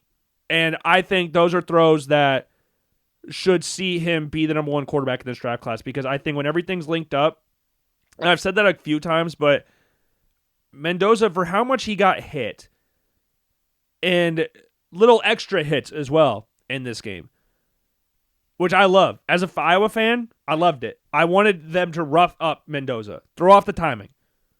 That's what I wanted. And it got to a point to where he got hit so much that I think he just stopped pulling it on the RPOs. I really think there was a little bit in there that he was giving it to avoid getting hit again. And you could say, well, hey, Logan, that's some pussy shit right there. You could say that. That's fine. But to come through and stand up tall in the pocket and deliver strikes down the field while getting hit, I would say that's some grown shit right there. And I think those types of plays where it gets Mendoza to be the number one quarterback in this class for me. And Dante Moore and Lenore Sellers, they have every right to be in this conversation. Well, again, I had Lenore Sellers borderline 1 last week. I could have had him at 1B. I thought he played immense against Missouri. I thought he played ridiculous against Missouri. But I think the throws that Mendoza made against Iowa and standing in the pocket despite getting hit as much as he did, and Dante Moore's performance against Penn State are enough at this point for me to say they're the top 2 quarterbacks in this draft class. At this point, which prior to the season starting, I don't think a lot of people out there would have had those two as the top 2 guys. I talked about Mendoza prior to the season starting. Dante Moore, not on my radar by any stretch of the imagination, but that's a credit to him because he has been immense this season. And I do want to talk about Dante Moore and Fernando Mendoza a little bit more here because of the fact I got to go over Iowa versus Indiana. I got to talk about Iowa, Indiana. As an Iowa fan, I have to talk about it. Iowa lost 20-15, and going into this game was kind of disappointing in regards to the fact that a lot of people were writing Iowa off. And I can't sit here and say like, oh, I was going in, chest out, Iowa's going to beat Indiana. But to sit there and think that Iowa's going to get blown out in this game, for starters, if this game was on the road, maybe we're talking about something a little different here. But this game was at Kinnick. Iowa's not getting blown out at Kinnick. That's not happening. And what do we talk about 1,000 times before? Lull games. If you have a big-time performance like they did against Illinois, where you beat them 63-10, you're going to have a lull period. That's just what happens, especially when it's on the road. And Iowa might not be a team that you look at and go like, oh, that's a top 10 team in the country. But with the crowd and how many different looks Phil Parker can throw at you, and with Iowa's offense getting more and more consistency and more confidence in itself, there was no reason why Iowa could not pull off an upset here. I've seen worse Iowa teams beat better teams than this Indiana team. Like, I remember watching Sean Green's Iowa team beat Penn State. I remember watching an Iowa team that beat Rutgers 14-7 and get ass blasted by Penn State and Happy Valley, beat Michigan, who was, I think, the number 1 or 2 team in the country at that point. I can't remember exactly. They beat them. They beat Ohio State by 100 points. I've seen other Iowa teams pull off bigger upsets than this Iowa team beating this Indiana team. And I think Indiana is great.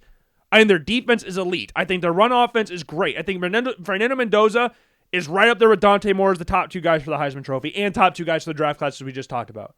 I think the receivers are great. I think their offensive line is great. But comparatively to those Penn State, Michigan, and Ohio State teams, this Indiana team is not those guys. So to sit there and go like, we're just going to brush Iowa aside because of that is crazy to me. It is. And again, I'm not sitting here going like, I thought Iowa was going to win this game. But I was also not sitting there going like, Iowa's going to get blown out of this game either. That's just not how Iowa works. That's not how they've ever worked in my lifetime. I've seen Iowa get blown out, sure, don't get me wrong. Those have been on the road. Look at the blowout loss to Ohio State, Penn State, Michigan. Those have been on the road. They don't get blown out at home. That's just not something that normally happens at the University of Iowa. And that wasn't going to happen here. What surprised me, though, about this game is how much Iowa threw the football. And Mark Gronowski, this is the Mark Gronowski I've been waiting for. And I think all Iowa fans have been waiting for. And it sucks that he went down in this game with an injury because I do think that was a little bit of a difference in the game. I'm not going to sit here and act like Iowa would have won the game because we don't know. I'm not going to sit here and say that. Because I would also like to think Drew Stevens can make a 42-yard field goal. I would like to think that as well. That wasn't the case. Iowa's special teams have been a mess all year. They've had a couple blocked kicks, blocked punts. It's just been off. I don't know what it is this year with the special teams, but it's been off. Drew Stevens has missed some bad kicks this year. Normally, one of the best kickers, if not the best kicker in the Big Ten. He's been off. So I can't sit here and go like, if Gronowski was in there, they would have won the game. I don't know. I would love to think that because I think Gronowski was playing in a really good rhythm. I think he was playing awesome. I think he made some great throws across the middle. Or not across the middle, but to the outside. You look at some of the out routes that he threw, some of the post corners that he threw to Sam Phillips. Great throws. Great throws. And I really want to see Dayton Howard more involved in this offense as well. I like that they were throwing across the middle of the field. You look at some of the throws he had to the tight ends. He's always a threat as a runner as well. And he had the rushing touchdown in there. But this is the game I was wanting from Gronowski. I did not expect Iowa to come out throwing the ball, and I think that threw Indiana off a little bit. I think it did. Because I think Indiana, like everybody else out there, was going to see Iowa running the crap out of the football. Because that's what Iowa does. I don't think if you went into that game, you would say that Iowa, just with Gronowski, because I know Hank Brown coming in, they threw the ball more because they were losing. But Gronowski, he went 19 of 25 in this game. Iowa in total had 31 rush attempts. I don't think you would have told me, or convinced me that before the game started that Gronowski would have almost as much pass attempts as Iowa had rushing attempts. I would have called you crazy. But Gronowski made those throws. And I said this a few weeks ago. Gronowski's not a bad quarterback. He never has been. So it kind of frustrated the hell out of me when we looked at what Iowa was doing against Albany and Iowa State and just writing it off as he's a bad quarterback. It's like, no, he's not. I said that right after the Iowa State game. It's like, he's not a bad quarterback. He's not. Because people are trying to compare him to Deacon Hill. I said you can do all the numbers you want about talking about Deacon Hill versus Mark Gronowski. Deacon Hill's the third-string quarterback on a Utah Tech team that, yes, beat UNI last week, but also was 1-11 last year. And he was the third-string quarterback on that team. Gronowski won 2 national championships at South Dakota State. They're not even on the same stratosphere in regards to quarterbacks. So it frustrated the hell out of me seeing people blindly, stupidly, shutting their brains off and going, oh, they're the same quarterbacks, so their numbers are the same. No, they're not. Did you watch them play? Stop reading the box scores and actually watch them play. It pisses me the hell off when I see that on social media. It was the same thing with Lenore Sellers we talked about before. Lenore Sellers has been disappointed this year. Have you watched him play? No, you haven't. Why are you talking about him being disappointed? You haven't even watched him play. You're just looking at his numbers. He has 4 passing touchdowns. Cool. Watch him frickin' play. And then you'll go, oh, he's actually been playing pretty damn good right now. And I'm not sitting here saying Gronowski is playing pretty damn good up to that point, but Gronowski is nowhere near at any point in his Iowa career worse than Deacon Hill. Deacon Hill is the worst Division I quarterback I've ever seen in my life. In regards to Power 4 conference football. And I know people, that kind of gets thrown around a little bit. No, there is no quarterback I've ever seen play for any D1 Power 4 conference team. And I'm including the worst Iowa State teams, the worst Vanderbilt teams, the worst Indiana teams. Deacon Hill would not start for any of those teams. So to sit there and hear people talking about he's worse than him is ridiculous. Because I watched them play. And I said it got annoying because I watched Gronowski at South Dakota State. I watched his first ever start against UNI in the spring season. He is so much better than any quarterback Iowa's had since Nate Stanley. And I wasn't even the biggest fan of Nate Stanley. I took Nate Stanley for granted. I'll admit that. I took him for granted at that point in time. I didn't like Nate Stanley. But Gronowski, with the shoulder surgery coming into the season, with a new offense, with receivers that he hasn't built a lot of chemistry with that historically have not been that great in the past however many years, and the fact that he was really amped going into that Albany game, he was forcing it. And when you're a guy that has had as much success as Mark Gronowski's had throughout college, you look at what he did at South Dakota State. And we already talked about the national championships, Walter Payton Award, 2-time MVP in the national championship game, stuff like that. 4 conference championships in 5 years, and he was the starter for 4 years there. Got hurt the only year they didn't win a conference championship. If you're a guy who's had that much success and put up as much good numbers as Gronowski has, and if it's not working, you're going to force the issue a little bit. And with the shoulder issue, we talked about this. He patted the ball a lot. Do you know how much time that takes to pat the ball and then take it up and throw it? I would love to get some friends out and go hey, run a route, and I'm going to throw it without patting it, and then I'm going to throw it while I pat it, and show the difference of the timing there. There was no timing. There was no cohesiveness between the quarterback and the receivers. Now I think we're seeing that. We saw it against Rutgers. It was like the building blocks against Rutgers. The building blocks were against UMass, but then we saw it kind of okay, this is against a Big Ten team in Rutgers. And then we saw it against Indiana. And yes, he had the interception, batted ball, unfortunate. But he bounced back from that and played great. This is the best game Mark Gronowski played at Iowa. And you said that last week, and you said that the previous game too. You said UMass was the best game he played at Iowa. Then you said Rutgers was the best game he played at Iowa. And this game was the best game he played at Iowa in regards to total numbers. I know he didn't have a passing touchdown in this game, and he had an interception. Not ideal. But in regards to the throws where they were placed and how he was making them, this was his best game. And it sucked that he went down hurt because that when you're building up confidence like that, to see an injury like that sucks. And he wanted to go back in. They put the knee brace on him, but Kirk said he couldn't decelerate. And I think that's very important to running the football like Mark Gronowski does. Not decelerating is pretty big. And then as for Hank Brown, the interception, unfortunate. I don't mind the placement of the ball in the interception. In regards to where the ball was placed, I don't mind it. The screen pass is what I had the problem with. That was just not a good play. He got a little amped, and he missed the throw. He went 5 of 13 in this game, 48 yards, 1 pick. Again, the pick to Sam Phillips, I don't mind the throw. I think it's unfortunate that it wound up being an interception. The screen pass was brutal. I have seen some people talk about not starting him against Wisconsin if Mark Gronowski can't go, because obviously they have the other transfer coming in this offseason as well. But I don't know what the best way to describe it as. I've been impressed, or not impressed, that's not the right word. I don't even know what the word I'm looking for is. I feel fine with Hank Brown starting. That's basically what I'm trying to say here. I feel fine with him starting if they played against Wisconsin. I think Iowa is a good enough team to beat Wisconsin regardless if Gronowski's playing or not. Wisconsin stinks. I don't care if it's at Camp Randall. They stink. They're bad. Iowa beat the shit out of them last year. I expect them to beat the shit out of them this year, regardless of who's playing quarterback. It would help me feel a little more confident if Gronowski was playing, but it could be Hank Brown in there, and I'd be perfectly fine with it. I do think Hank Brown's got some talent in there. I'm not sitting here going like he's going to be a Heisman Trophy winner or anything like that, or he's going to be a top 5 quarterback in the Big Ten or anything, but I do think he's got talent, and I think going into next year, I think he'll be very solid. But Gronowski's the starter. Never once did I call for Gronowski's head, because I thought those calls were stupid as hell as well. Because you don't know who Gronowski is. I hate doing this because it makes me sound like I'm this big, pompous, like I'm better than you thing.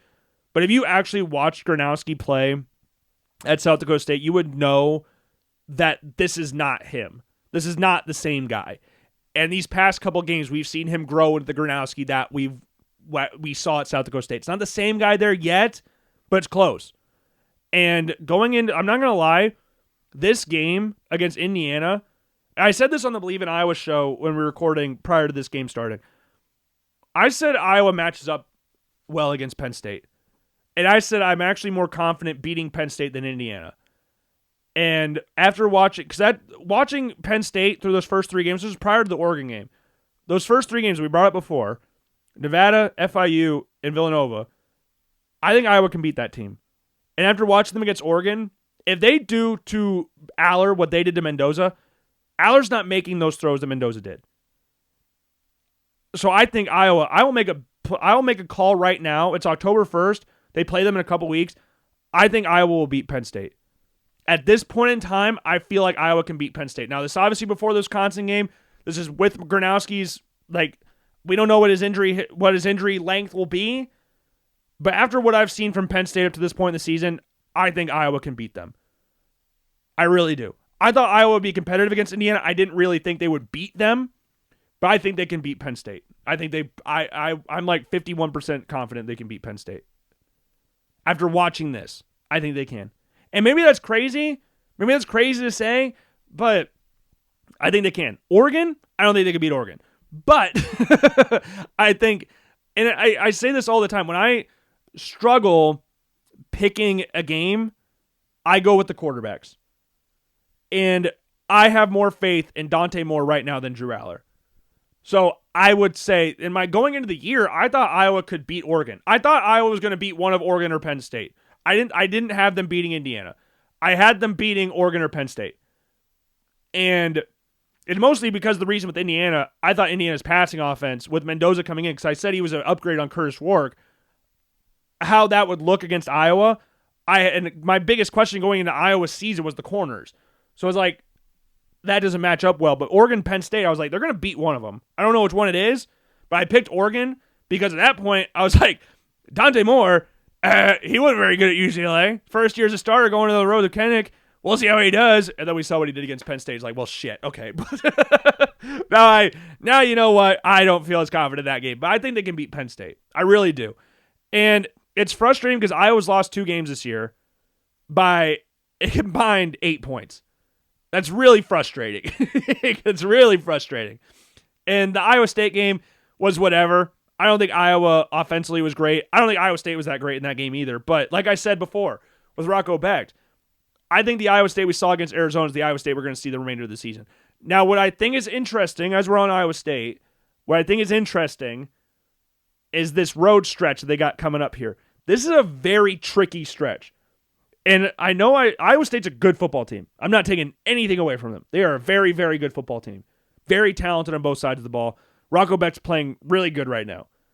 Again, minus no touchdowns and a pick. Last week, he's been playing very good. Going to Cincinnati and then going back on the road to Colorado with no bye week in between is very hard. I predicted them before the season started to lose to Colorado. And I actually, even though I've watched Colorado this year, and whatever question marks you have around them, I have the same ones, I think they lose to Colorado. I think going from Cincinnati on the road to Colorado in the same week, no bye in there, same week, I do think they slip up there because Iowa State is the inverse of this. Iowa State team is the inverse of what they were back in the day, where they're really good and they're going to lose to somebody they probably shouldn't lose to. Back then, it was like, they're kind of all right, but they're going to beat someone they have no right beating, whether it be Nebraska, whether it be Oklahoma State, whether it be Oklahoma, whether it be whoever. They're going to beat someone they have no right in beating. This year, it's like, okay, they're very talented. Very talented. But that Colorado game scares me. It does. And maybe I'm thinking about it too much, and I try to be somebody when it comes to this show in YouTube videos and stuff like that. And you can watch my Iowa State preview. I said the same thing in that preview as well, where I try to be as unbiased as possible when talking about Iowa State. I try to be as unbiased as possible. Sometimes that obviously slips through the cracks, but overall, I try to be as unbiased as I can. And this Iowa State team is very good, but that game against Colorado, I do think they could slip up. I do. And maybe, again, I'll reiterate this. Maybe I'm being maybe I'm overthinking a little too much, which I have the tendency to do from time to time. I have a tendency to do that. So I'm not sitting here and going like, oh, this is something totally random and all that stuff. No, obviously not. But, man, I do think it could be, again, maybe I'm being stupid. I don't know. You could tell me because I'm gonna be, it doesn't matter what I do, I'm gonna be told that I'm biased, and I get that in every sense of everything that I say anyway. So it makes sense. It makes sense. But I don't know. I'm gonna stop talking about this because I feel like I'm just going in circles now. So we'll move on. But looking at the rest of the world of college football, look at the top 25. We had Virginia beat Florida State with one of the craziest field storms I've ever seen in my entire life. We had Arizona State beat TCU like we talked about before. Ohio State beat Washington. They caused Demon Williams a lot of problems in that game. Caused him a lot of problems. And I think Demon Williams is very good. I think Denzel Boston is very good. I think Jonah Coleman, the running back, is very good. But Ohio State's just better. And they won the game. We have Ole Miss beating LSU, Alabama beating Georgia, A&M beating Auburn. Then we have Tennessee beating Mississippi State 41-34. Mississippi State's first loss on the season. We have Georgia Tech beating Wake Forest in overtime. Vanderbilt continues on to 5-0 after beating Utah State. Missouri beat UMass 42-6. Illinois beat USC 34-32. Notre Dame beat the piss out of Arkansas. And BYU 4-0 with Bear Bachmeier at quarterback, 24-21 over the Buffaloes. And moving on to the NFL real quick. Actually, you know what? We'll go over to Heisman's real quick. We kind of talked about this before, about the top 5 Heisman thing. And I do think that it's a very interesting thing to look at in regards to the Heisman Trophy race this year because Mateer being hurt. I would say my top 5 at this point, in order, is Dante Moore. I'll go John Mateer, because John Mateer hasn't played since he got hurt, and they had a bye week last week, so it's not like he's missed any time yet. So I can still say it, but when he misses the Kent State game, and then he misses the Texas game, and misses whatever game after that, then we can move him off the list. But right now, they haven't played a game since he's been hurt, so I can keep him there. So I got him number 2. Fernando Mendoza comes in at number 3. So those are my top 3 guys at this point in time. Number 4, I will probably put,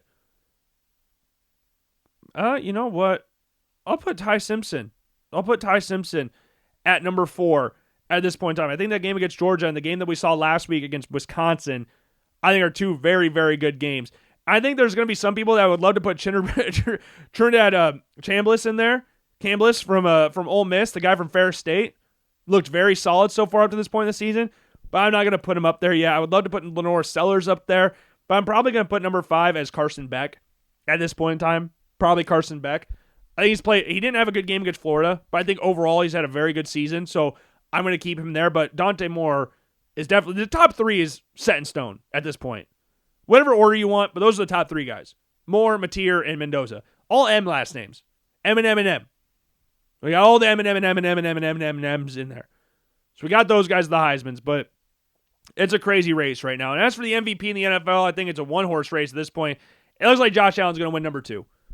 Back-to-back. Go back-to-back MVPs. Lamar Jackson could be out for 3 weeks. Justin Herbert and the Chargers just lost to the Giants. So I think Josh Allen's MVP campaign, definitely took a positive leap in the right direction this week.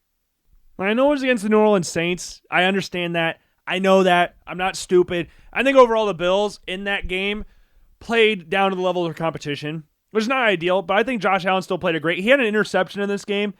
Tried to hit Keon Coleman down the far sideline. Just a really good play by the defender. I thought it was a good throw. Now, maybe a little bit too far ahead of Keon Coleman. I still think it was a really good throw. I think it was a good throw, but 209 yards passing, 2 touchdowns, had the pick. Also had 45 yards on the ground rushing touchdown in there as well. Right now, it's kind of, I don't even know who, Justin Herbert would be in this conversation as well. Mahomes is definitely playing himself back into that conversation. Joe Burrow's out for a long-ass time with turf toe. Lamar Jackson's got the hamstring issue. I don't really know who else you're really throwing in that conversation at this point in time for MVPs. And James Cook has played fantastic. 4 straight games of 100-plus yards rushing for him. Bills are 4-0 for the first time since 2020, I believe it was. Fantastic stuff.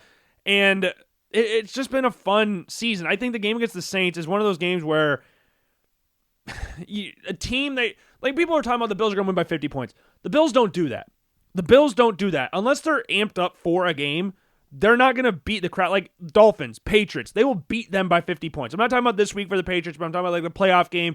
You look at the Dolphins a couple years ago where they beat them 48-20 after the Dolphins beat the Broncos by 50 when they went 70-20. Those types of games, they'll beat the shit out of them. These games, though, against an 0-3 Saints team, this is not a time for the Bills to absolutely just whip their dicks out and go oh my God, we're the best team in the NFL. This game, I'm not gonna lie, went pretty much how my brain had interpreted it before the game started, where it was going to be frustrating, but they would still come out on top, win by double digits. This is the 3rd straight game they won by double digits. This is the 4th straight game they scored over 30 points. People are talking about the Bills are boring or whatever. Some Bills fans are bitching and moaning on social media. It's more Bills fans than anything. Remember where you came from. Remember when you were watching J.P. Lossman try to play quarterback. Remember when you were watching Trent Edwards get his head caved in. Remember when you were watching E.J. Manuel with Doug Marrone and Thad Lewis. You were cheering for Thad Lewis and Jeff Toole. Remember where you came from. Don't start going off this team's boring or whatever. They scored 30 points again. Josh Allen's the front runner for MVP again. There's nothing really you should be complaining about whatsoever. You're just trying to find new things to complain about, and it's annoying. Stop doing that. Have fun. This is a fun time. We are having fun. We're having a lot of fun. We don't need to be complaining about the Bills being a dominant football team, because they are. And it's awesome. I love it. With every fiber of my being, I love it more than anything. So stop complaining. Was the game frustrating? Yes, it was. But guess what? They still won. They got a turnover in the game. Deion Walker is playing really well as an interior D lineman. I love seeing what he's doing. The Bills don't even have Hoyt back yet. He's got a 6-game suspension. They don't even have Maxwell Hairston back. Matt Milano didn't play this game. Like, Ed Oliver didn't play this game. Like, the Bills are still...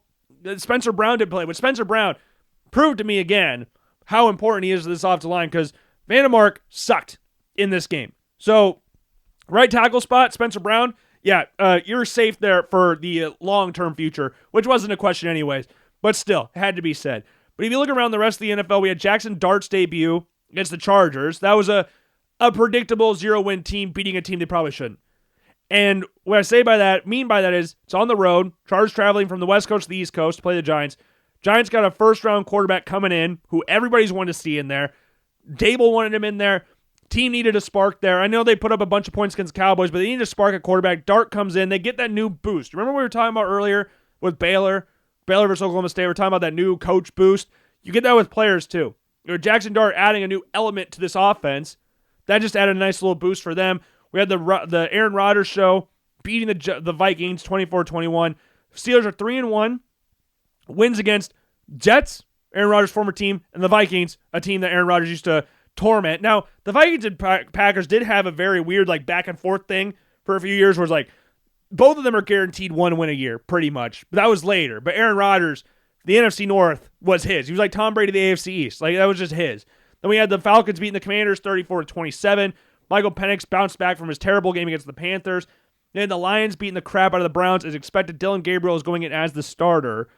And I feel like we should talk about this because it's been a hot button issue. Pretty much all offseason was regarding Shedeur Sanders versus Dillon Gabriel. Mostly just Shedeur Sanders, but Dillon Gabriel being the backup to Joe Flacco has been controversial, I guess you would say. If you scroll on social media for 5 minutes when the Cleveland Browns are playing a game or during their preseason and stuff, you would find a good amount of people, whether you're Cleveland Browns fans or not, complaining about the situation that Shedeur Sanders has found himself in the NFL. And I feel like this is an important topic because in college, in regards to a draft prospect, and I said this after the draft, I've held the same stance throughout the entire offseason and up to this point, that Shedeur Sanders is a better quarterback than Dillon Gabriel. In regards to a pro prospect, Shedeur Sanders is a much better quarterback than Dillon Gabriel.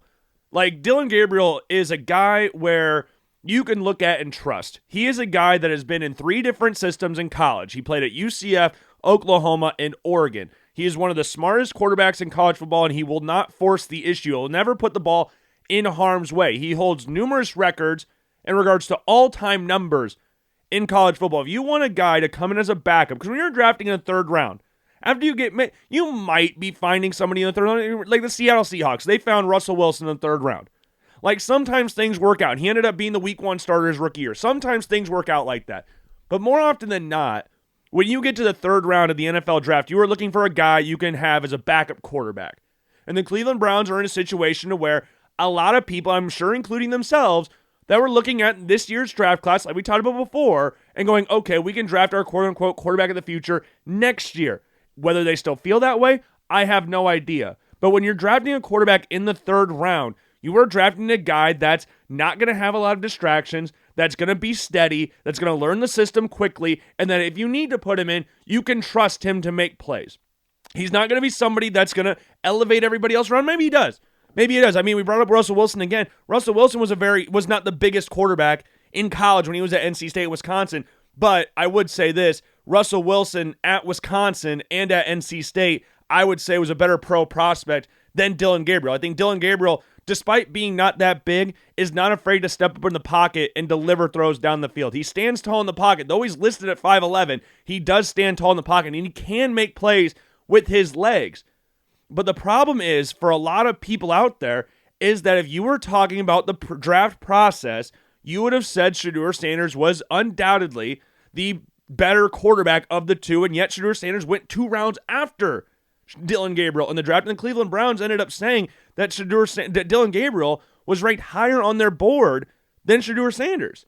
And to me, that's kind of crazy, but if you look at it again through a 3rd round lens and a team that's not drafting a quarterback in the first 2 rounds, that makes sense. If you're looking from that aspect of what you want in a backup, if you look at the Cleveland Browns back with Johnny Manziel or the Denver Broncos with Tim Tebow, those 2 guys were 1st round draft picks that brought a lot of distractions that those 2 teams did not want or need. The Cleveland Browns with Johnny Manziel were not a good football team. Brian Hoyer came as a starter as an Ohio kid, as the hometown hero type thing. And yet he had to deal with the noise from Johnny Manziel because people wanted to see Johnny Manziel play. And the same thing goes in Denver. Denver was not great when Tim Tebow got there. They traded back up in the first round to draft Tim Tebow, which is crazy enough, but Kyle Orton was there as the starter. Josh McDaniels handpicked Tim Tebow to be his guy, and the entire time it was, hey, we got to see Tim Tebow play.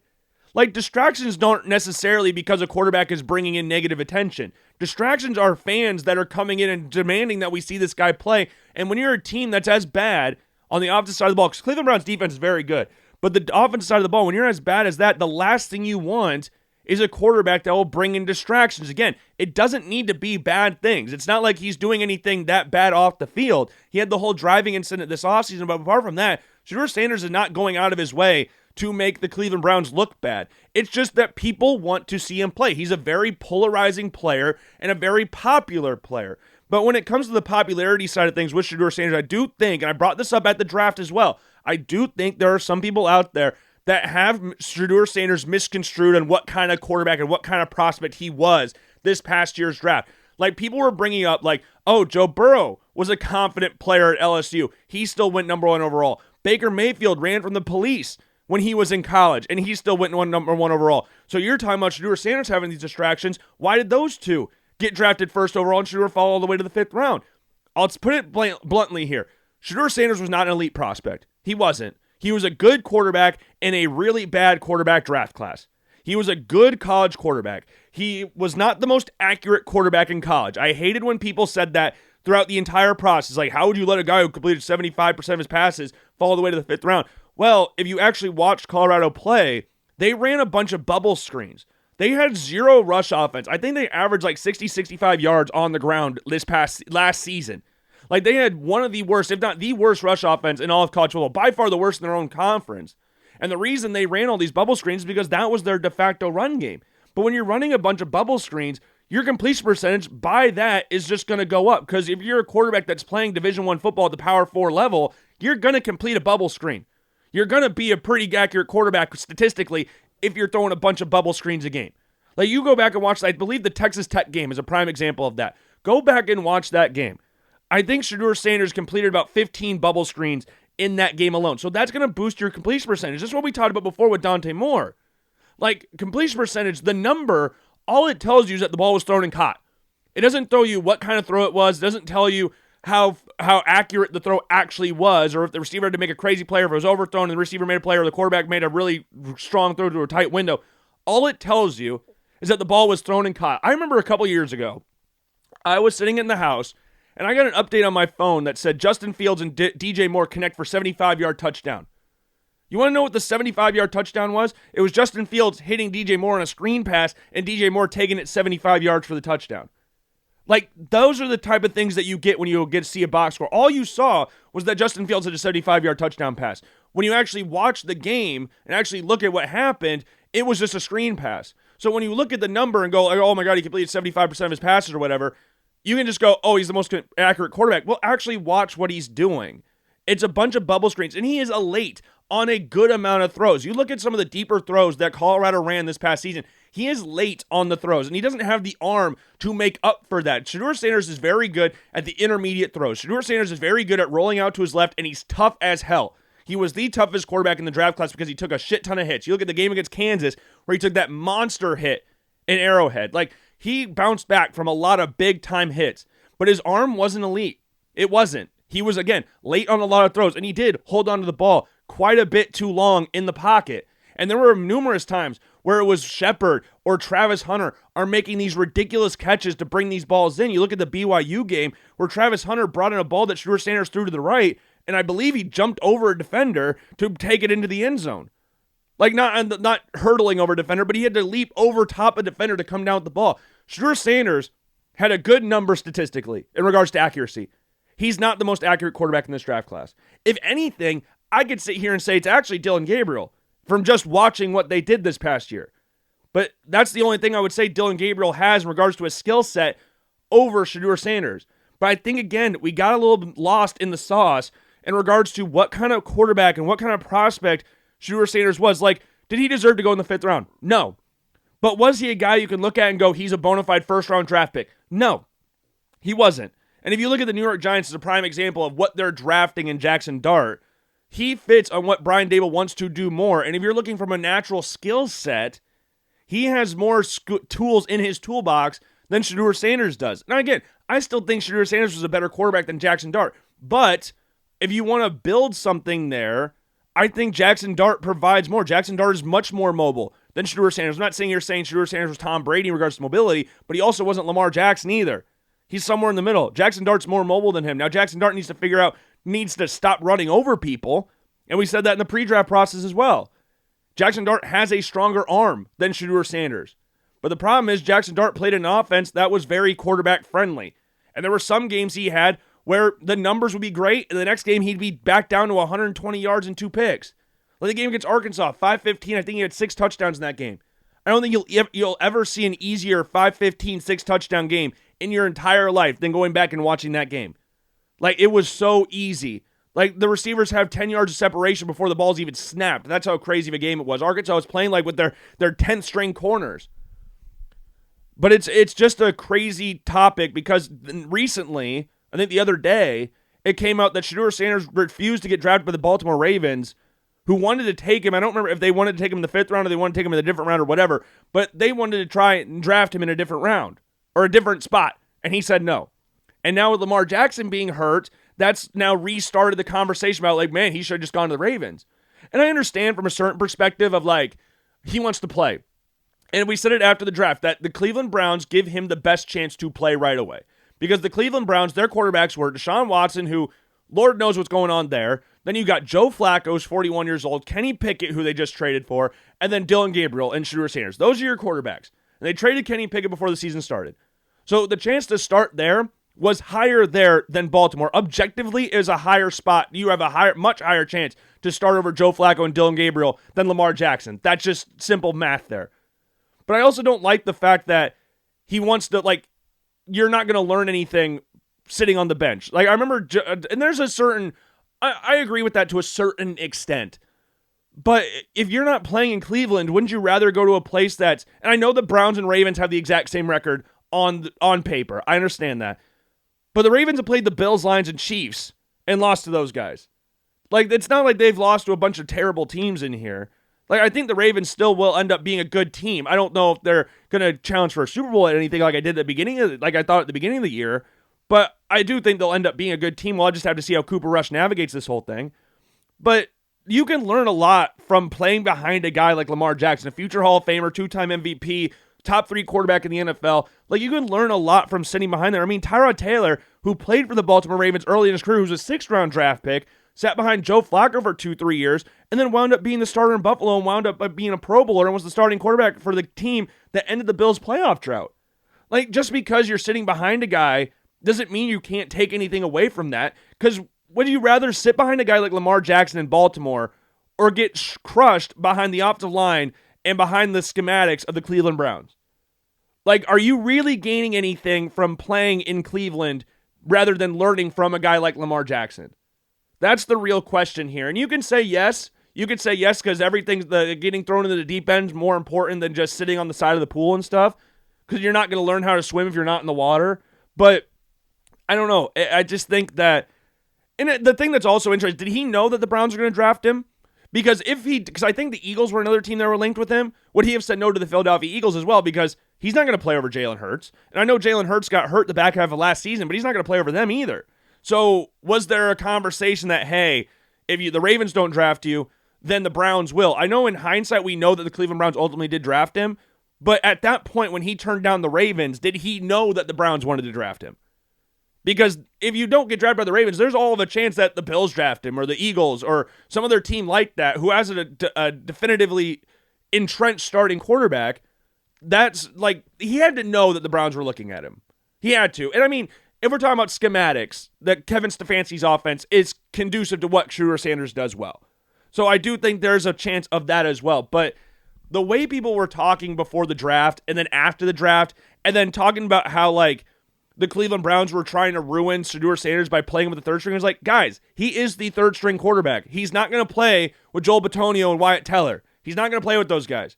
He's going to play with the third stringers. And there were clips where Shedeur Sanders, like he's taking sacks, and they're bad sacks. And there's a check down to his left, but he's not hitting it. And people go like, how is he supposed to know that's there? He's not looking at it. And you go, well, okay, let's take a step back here and go like, hey, you're an NFL quarterback. You know where everything is supposed to be. He should know that that running back is right there. And you see Dillon Gabriel hitting that check down more often than not. Dillon Gabriel is a guy, again, that has played for multiple different teams, multiple different offenses, in multiple different conferences, and he knows everything. He was a starter for 6 years in college, 5-6 years in college. Like, he has seen literally everything you could throw at him.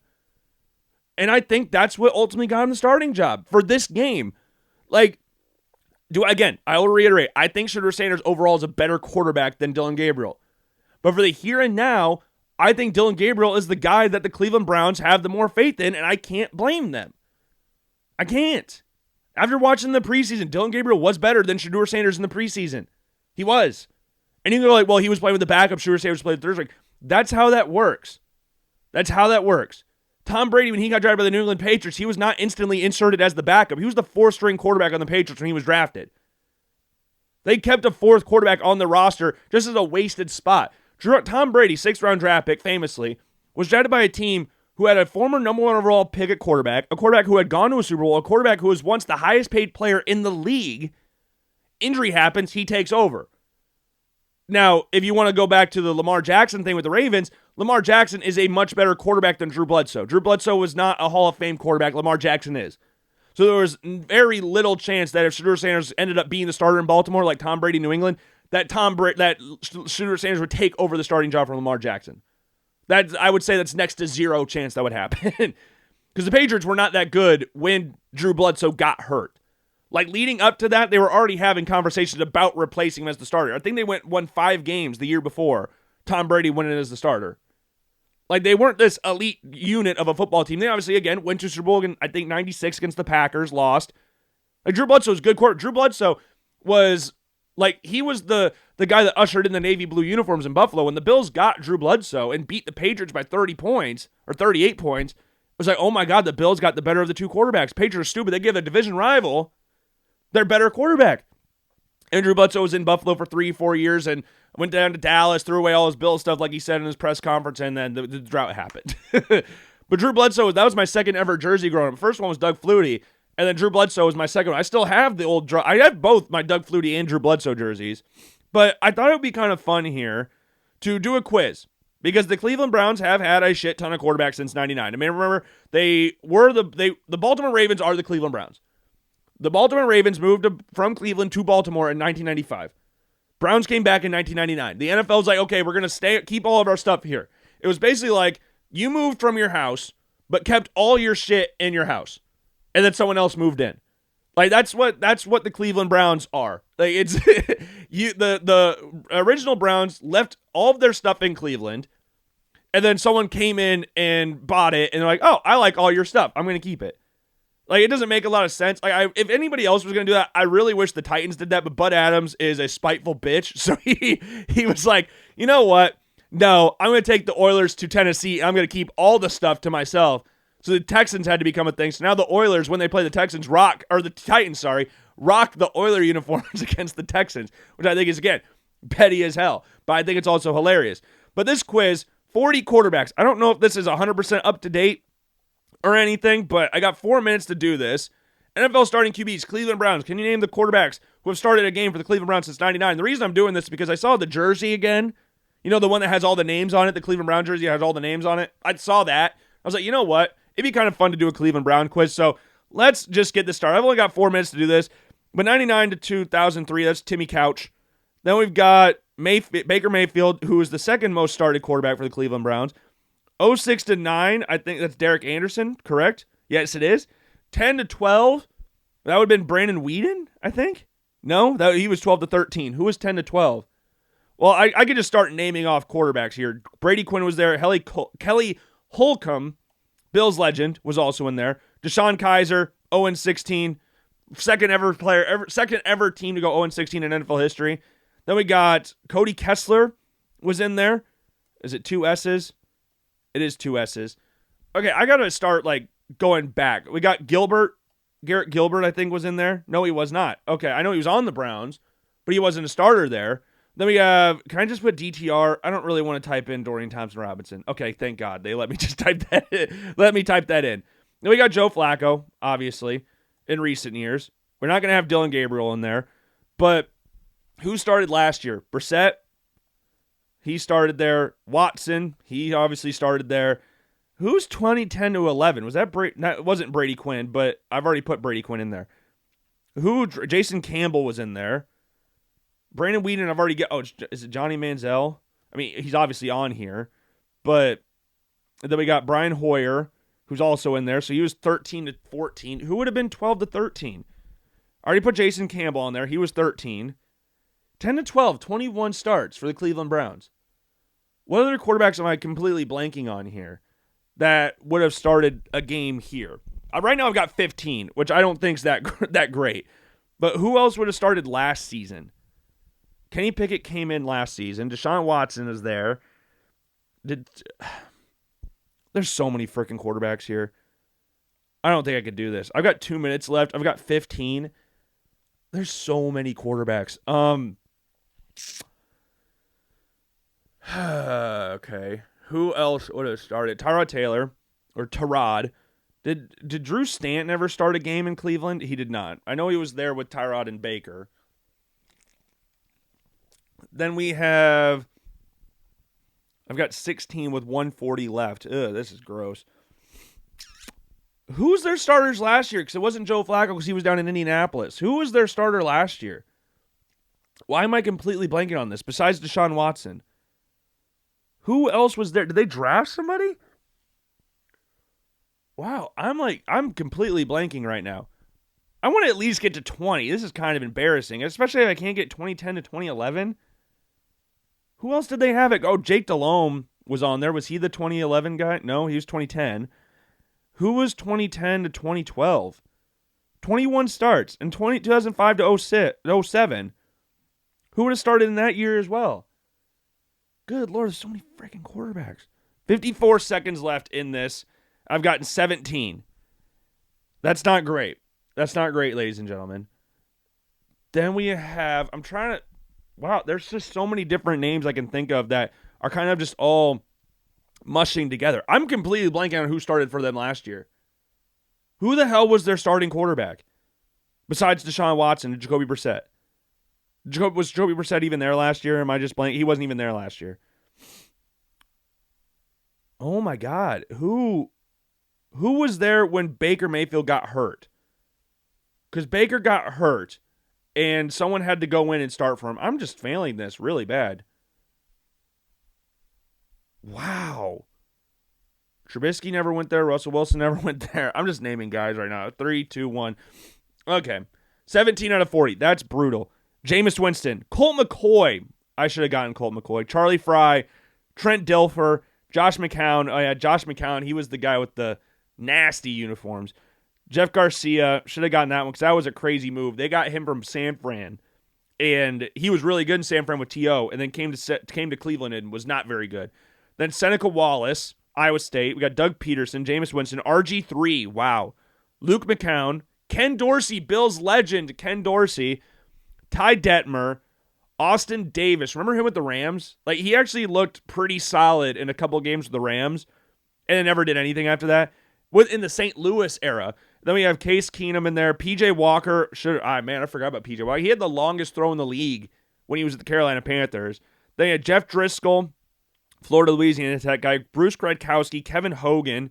Kevin Hogan, for those of you who don't remember, he was the quarterback for Stanford when they ran over Iowa in the Rose Bowl. Then you got Thad Lewis. Thad Lewis, Bills legend. Thad Lewis. I forgot he played for the Browns. Nick Mullins. Forgot he played for the Browns as well. Connor Shaw. Bald South Carolina guy. I completely forgot he played for the Browns. Then we have Spurgeon Wentz. Spurgeon the Surgeon. Goodness gracious. That was a guy. For those of you who don't know who Spurgeon Wentz is, he played at Texas Southern, I believe. I think it was Texas Southern. Low-level team. Completed, I think, 43% of his passes and got drafted in 2000. Do you remember who was drafted in 2000? Yes, that was Thomas Brady. You know who was drafted first? Between Tom Brady went to Michigan, who won a Orange Bowl or Sugar Bowl. I can't remember which bowl game it was. or Spurgeon Wynn, who completed 43% of his passes. It was Spurgeon Wynn. That shows how awesome the Cleveland Browns were at that point in time, drafting Spurgeon Wynn over Tom Brady. And Bailey Zappi, who I completely forgot about, who played there as well. 43%, 17 out of 40. Average score is 30%, so I'm above average. But the ones I'm upset that I didn't get, like Jameis, I'm upset about. Spurgeon Wynn, I should have gotten that one because I always think that's so funny. If you haven't watched the Brady 6 documentary before, I would very much recommend you go and watch that. Trent Dilfer and Jeff Garcia, maybe not Trent Dilfer, but Jeff Garcia especially, I should have gotten. Charlie Fry, not too upset about that one. RG3, yeah, there's a couple on here, but there's just some. There's 1, 2, 3, 4, 5, 6, 7, 8 guys who started one game for the Cleveland Browns. That's crazy. The most starts out of anybody on this list is 59. Started 59 games. Baker Mayfield and Tim Couch had 59 starts. That is crazy. Or played 59 games. I don't know if it's necessarily starts. Oh, yeah, it is starts. That's crazy. That's how sad of an organization this new Cleveland Browns thing is. It is so sad. It is so damn sad. And I feel bad for any Cleveland Browns fan, but that's just the reality of it. Now you got Dillon Gabriel added to this list. So you got another one for you. So you got, I don't know how many there is, 40. So there's 41 quarterbacks we can add now. And I'm sure Shedeur Sanders will probably start at some point in time. So you got all those guys. You're going to have 42 quarterbacks by the time this is all said and done. And maybe we keep adding on to that list. Maybe they add somebody else. I don't know. But yeah, the Cleveland Browns this week, who do they play? They play the Vikings. Oh, that'll be fun. That'll be fun for Dillon Gabriel. I'll talk about that. He's seen a lot of defenses. Well, Brian Flores is going to throw some new looks at him that he's not mentally prepared for. But it'll probably be a good game because the Vikings offense is completely injured to hell and back. So, yeah. But we had the Patriots beating the crap out of the Panthers. Eagles beat the Bucks. Texans beat the Titans for their first win of the season. Cam Ward was like, yeah, we're just ass. And it's nice to see a guy for the Titans actually look like they care because it doesn't feel like the Titans have had that in recent years. They have the Rams beating the Colts, ending the Colts' undefeated season. We have the Jaguars beating the Niners, Chiefs beating the Ravens. Again, Cooper Rush going to be the starter for 2 to 3 weeks. I think that's what they said. Bears came back to beat the Raiders. Packers and Cowboys tied 40-40. I have a gripe with this. And it's not about the tie, necessarily. It's not about the tie, even though ties are annoying. I don't generally care too much about the tie in that respect. I wish the Packers went for it. Like, I know overtime's winding down. They're going to try and kick a field goal here. But if you know you're going to tie, like, go for it. Come on, let's have a little fun here. Like, okay, if you don't get it, you don't get it, and you lose. But if you get it, then you won the game. And it was one of the more exciting games in the league this season. Next to, like, the Ravens-Bills game. And then the Rams-Eagles game as well. But you kicked the field goal, and he made it, and all that stuff. But Jordan Love was on freaking fire. Like, Jordan Love, 337 yards, 3 touchdowns in this game. Dak Prescott was on fire as well. George Pickens was on fire in this game. But I don't know. I wish that the Packers tried to score at the end rather than kick the field goal. And I understand why, because a tie is a lot less detrimental to your record than a loss is. But I would have much rather just seen them, try and go for the win. Try to show little balls in there. And then we had the Monday night games. We had the Dolphins beating the Jets. Tyreek Hill dislocating his kneecap and tearing up every single ligament in his knee. And then we had the Broncos beat the Bengals. Bengals now 2-2 on the season. 28-3 was the final there. Broncos also 2-3 on the season. Yeah, the Broncos are scaring me. I thought they'd be a little bit better than this. I know they beat the Bengals 28-3. This Bengals team's not very good. And the Broncos so far this season have not looked great. So I'm hoping that they continue to improve as the season progresses. But games we got going on this week, we have the Niners and the Rams. You guys will know what the score is of this game. I do not. So you guys will know what happens there. We have the Commanders and Chargers. Bills, Patriots, Sunday Night Football. Bills rocking their rivalry jerseys in this game, which I think is funny that they're marketing it as a snow game and like bring the storm and stuff. I think it's supposed to be like 70 degrees or something. So it's just kind of funny. But then you got the Vikings and Browns, as we talked about before, Raiders and Colts. We have the Giants and Saints, Cowboys, Jets, Broncos, Eagles, Dolphins, Panthers, Texans, Ravens, Titans, Cardinals, Bucks, Seahawks, Lions, Bengals on later in the afternoon. I'm all blanked on my ESPN stuff right now. And then Chiefs, Jaguars. Now it's trying to create a rivalry game out of every single game of this weekend. So we got the Rams and the Niners. I mean, this one's just a classic NFC West rivalry here. both teams in California. We got the California Bowl, I guess we can call it. I don't really have anything else for you here. There's nothing really that I can think of that's like, oh, this is craziness. But I mean, it should be a good game overall. But like, just come in with a rivalry. I can't think of anything. So we'll call it the California Bowl. Then we've got the Vikings and Browns. That's at 8:30. Vikings back-to-back games over in Ireland and England. Both games, I believe, are away games for them as well, so that's kind of cool for them. But yeah, Dillon Gabriel with the start for the Browns. Sorry, no word I think on JJ McCarthy at this point in time. But what would we sit here and call the Vikings and Browns game? These are two old franchises. If you're not counting the 5-year wait period that the Browns had, this is a very I don't really know what you'd want to call this game. What former player has played for both teams here that, like Carson Wentz, I don't know why he feels like a Cleveland Brown player. I don't know why, but I know people were upset. There were some people that were like the Browns should have drafted Carson Wentz, because remember they traded back with the Rams, I believe. It was the Rams or the Titans? No, the Eagles traded up with the Titans and the Rams traded up with the Browns, I think. But if I remember correctly, I think the Browns were even looking at Jared Goff. I don't even think they were looking at Carson Wentz at that point in time. But I don't know what we would really call that game. Is there some former crappy player that used to play for both teams that I'm completely... Did Gary Anderson play for both teams? The kicker? I can't remember. The Nothing Bowl? The Nothing Bowl? We got... It would have been funny if Aaron Rodgers was in this game. So we have Joe Flacco and Aaron Rodgers, but Joe Flacco got benched and Aaron Rodgers didn't play for either team. I don't know. We're going to skip that one. Raiders and the Colts. Raiders, these aren't that fun. I'm not going to lie. These aren't that fun to pick this year. They're not that fun. The Rejuvenation Bowl, because Geno Smith, I mean, he didn't get rejuvenated with the Raiders, but he got rejuvenated with the Seahawks. Daniel Jones, rejuvenation starts with the Indianapolis Colts. So maybe that can work. So we got the Rejuvenation Bowl, even though Geno Smith has struggled this year. Saints and Giants. I mean, both teams drafted a quarterback this year.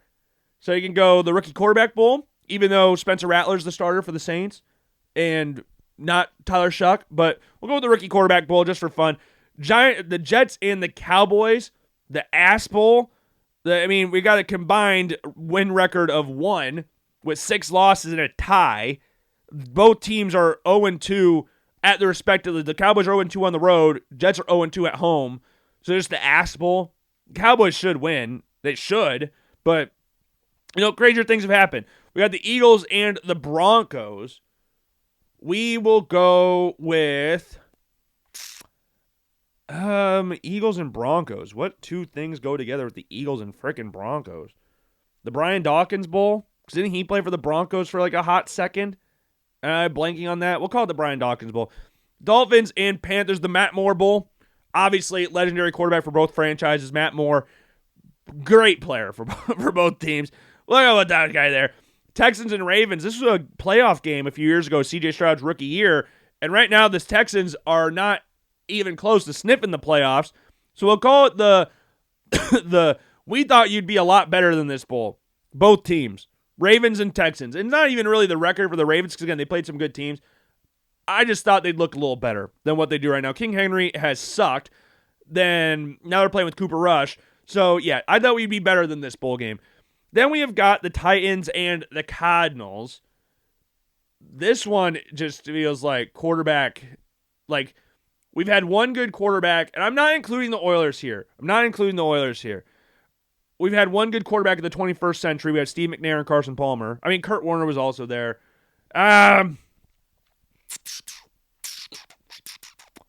Kyler Murray and Baker. The quarterbacks who wear number 1 bowl, because both Cam Ward and Kyler Murray wear number 1. They had the Bucks and Seahawks. The 2018 Rejuvenation Draft Class Bowl, because both teams played for the Carolina Panthers. Both quarterbacks, Sam Darnold and Baker Mayfield, played for the Carolina Panthers randomly. So we'll call that the Rejuvenation Bowl, the 2018 quarterbacks. So it's a Rejuvenation Bowl Part 2. But these guys are playing well right now. Then we got the Lions and the Bengals. The Kitty Cat Bowl. Both teams have kitty cats for mascots. I expect the Lions to win that game just based off what we've seen from the Bengals recent weeks. Then we got the Chargers and Commanders. We will call this one the Austin Eckler Bowl, even though he tore his Achilles and won't be playing in this game. Got the Austin Eckler Bowl. Patriots and Bills. The Scott Chandler Bowl, because he played for both teams. There's a few players that played for both the Bills and Patriots. Like, you got Stephon Gilmore, you got Drew Bledsoe. Stephon Diggs is there right now, which really, this is the Stephon Diggs Bowl because I'm sure they're going to force feed him a touchdown in this game. If I was a betting man, I would bet on Stephon Diggs scoring a touchdown here. I just think the Patriots will force feed him a touchdown. I don't know if it'll be early or if it'll be late, but I feel like he's just going to score a touchdown. I feel like he has to. And I'm intrigued to see what the crowd does, and two, if they do like a welcome back video or something. Because Stephon Diggs, in regards to his short time period with the Bills, is a top 3 receiver in Bills history. Like, you got Andre Reed, Eric Moulds, and him.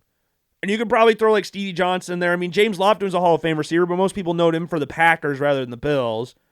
But that's another great receiver there. Peerless Price was really good. But there's some good players for the Bills receiver. Stevie Johnson, or Stephon Diggs, is a top 3 receiver in Bills history. And you could say it's more of an indictment on the Bills than anything, but I wouldn't be shocked if he got some sort of like, hey, welcome back video or thank you for your service video or something like that. But the Scott Chandler Bowl just sounds funnier. So we're going to go with Scott. We're going to go Scott Chandler. Lawyer Malloy, another one in there. Chiefs, Jaguars on Monday Night Football. Both teams the Jaguars are 3-1. I guess I didn't even realize that. But the Chiefs looked really good against the Ravens. That was the Chiefs team that we've been waiting for this season. And Mahomes looked at his best. They actually had somewhat of a run game, which is something they haven't had all season long. But this game, we will call the Doug Peterson Bowl because he was the offensive coordinator for the Chiefs and he was the head coach of the Jaguars. Now he works for none of those teams. I guess I don't know what Doug Peterson is doing right now. No, he could be on Andy Reid's staff, and it wouldn't surprise me all too much. But I don't know off the top of my head. We have to Google that because it wouldn't surprise me if he was on the Chiefs somehow. He's not, but it would have been funny if he was. But he was the offensive coordinator for them for a while. So we'll call it the Doug Peterson Bowl. Is there any other funny players that we can think of? The Blaine Gabbert Bowl. Ooh, that's a good one. The Gardner Minshew Bowl. He's the backup currently on the Chiefs. We'll call it the Gardner Minshew Bowl. But that's what we've got for you today on this Friday edition of the Logan Blackman Show. I do hope you enjoyed the show. If you did not, I sincerely apologize. I will try to be better next time. And yeah. Oh, yeah. Yeah, it's just fun. It's a fun time of the year, but I do think it's funny, like, looking back at the draft class, what the thought process was at the beginning of the year and looking at what is now. Like, I saw this on Twitter a couple days ago. It was Bucky Brooks' top 8 quarterbacks for the draft this coming year, and it was Arch Manning, Drew Aller, Lawrence Sellers, Garrett Nussmeier, Nico Iamaleava, Cade Klubnik, Carson Beck, and Rocco Becht.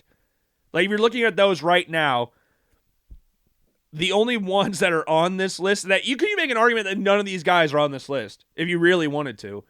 But the only one realistically on this, like, that's safe enough is Nussmeier. That's the only one that's safe. Or no, Sellers. What am I talking about? Sellers is the highest out of all of these. If you're re-ranking these guys, I would go Sellers, Nussmeier, Aller, Beck. Then I would go, and I said Beck, not Becht. Then I would throw probably Klubnik on there, then Becht, then Nico, and then Arch. Because I don't think, again, Arch is coming out this year. So that's the only reason I have Arch that low. And I think Arch is getting better as the season progresses, but we're going to need to see him play a legit team rather than, Sam Houston State and UTSA or San Jose State, whoever else they played this year. But that would be what it is right now. But it's just crazy how that looks at this point in time, where Beck is a top 4 guy, potentially, out of these 8 guys that's listed on here. But, yeah, even if I'm looking at my own in the preseason, it was Aller, Nussmeier, Arch, Lenore Sellers, Klubnik. That was the top 5. And then Mendoza. And then 7, was Sam Levitt. 8 was Beck. Then 9 was Mateer. And 10 was Sawyer Robertson. So it's just funny to look at what the top 10 looks like now versus what it did earlier before the season started. And how it feels if this is a generational class or not. Do you feel this class is generational? Do you think Dante Moore or Fernando Mendoza should be the number 1 quarterback in the draft class? How do you think your team will do this week? How many quarterbacks the Cleveland Browns did you name? And with that, again, I hope you enjoyed. If you didn't, I sincerely apologize. Try to be better next time. Make sure to check out all the different forms of social media. Of course, I've been Logan Blackman, and I will see you guys later. Peace.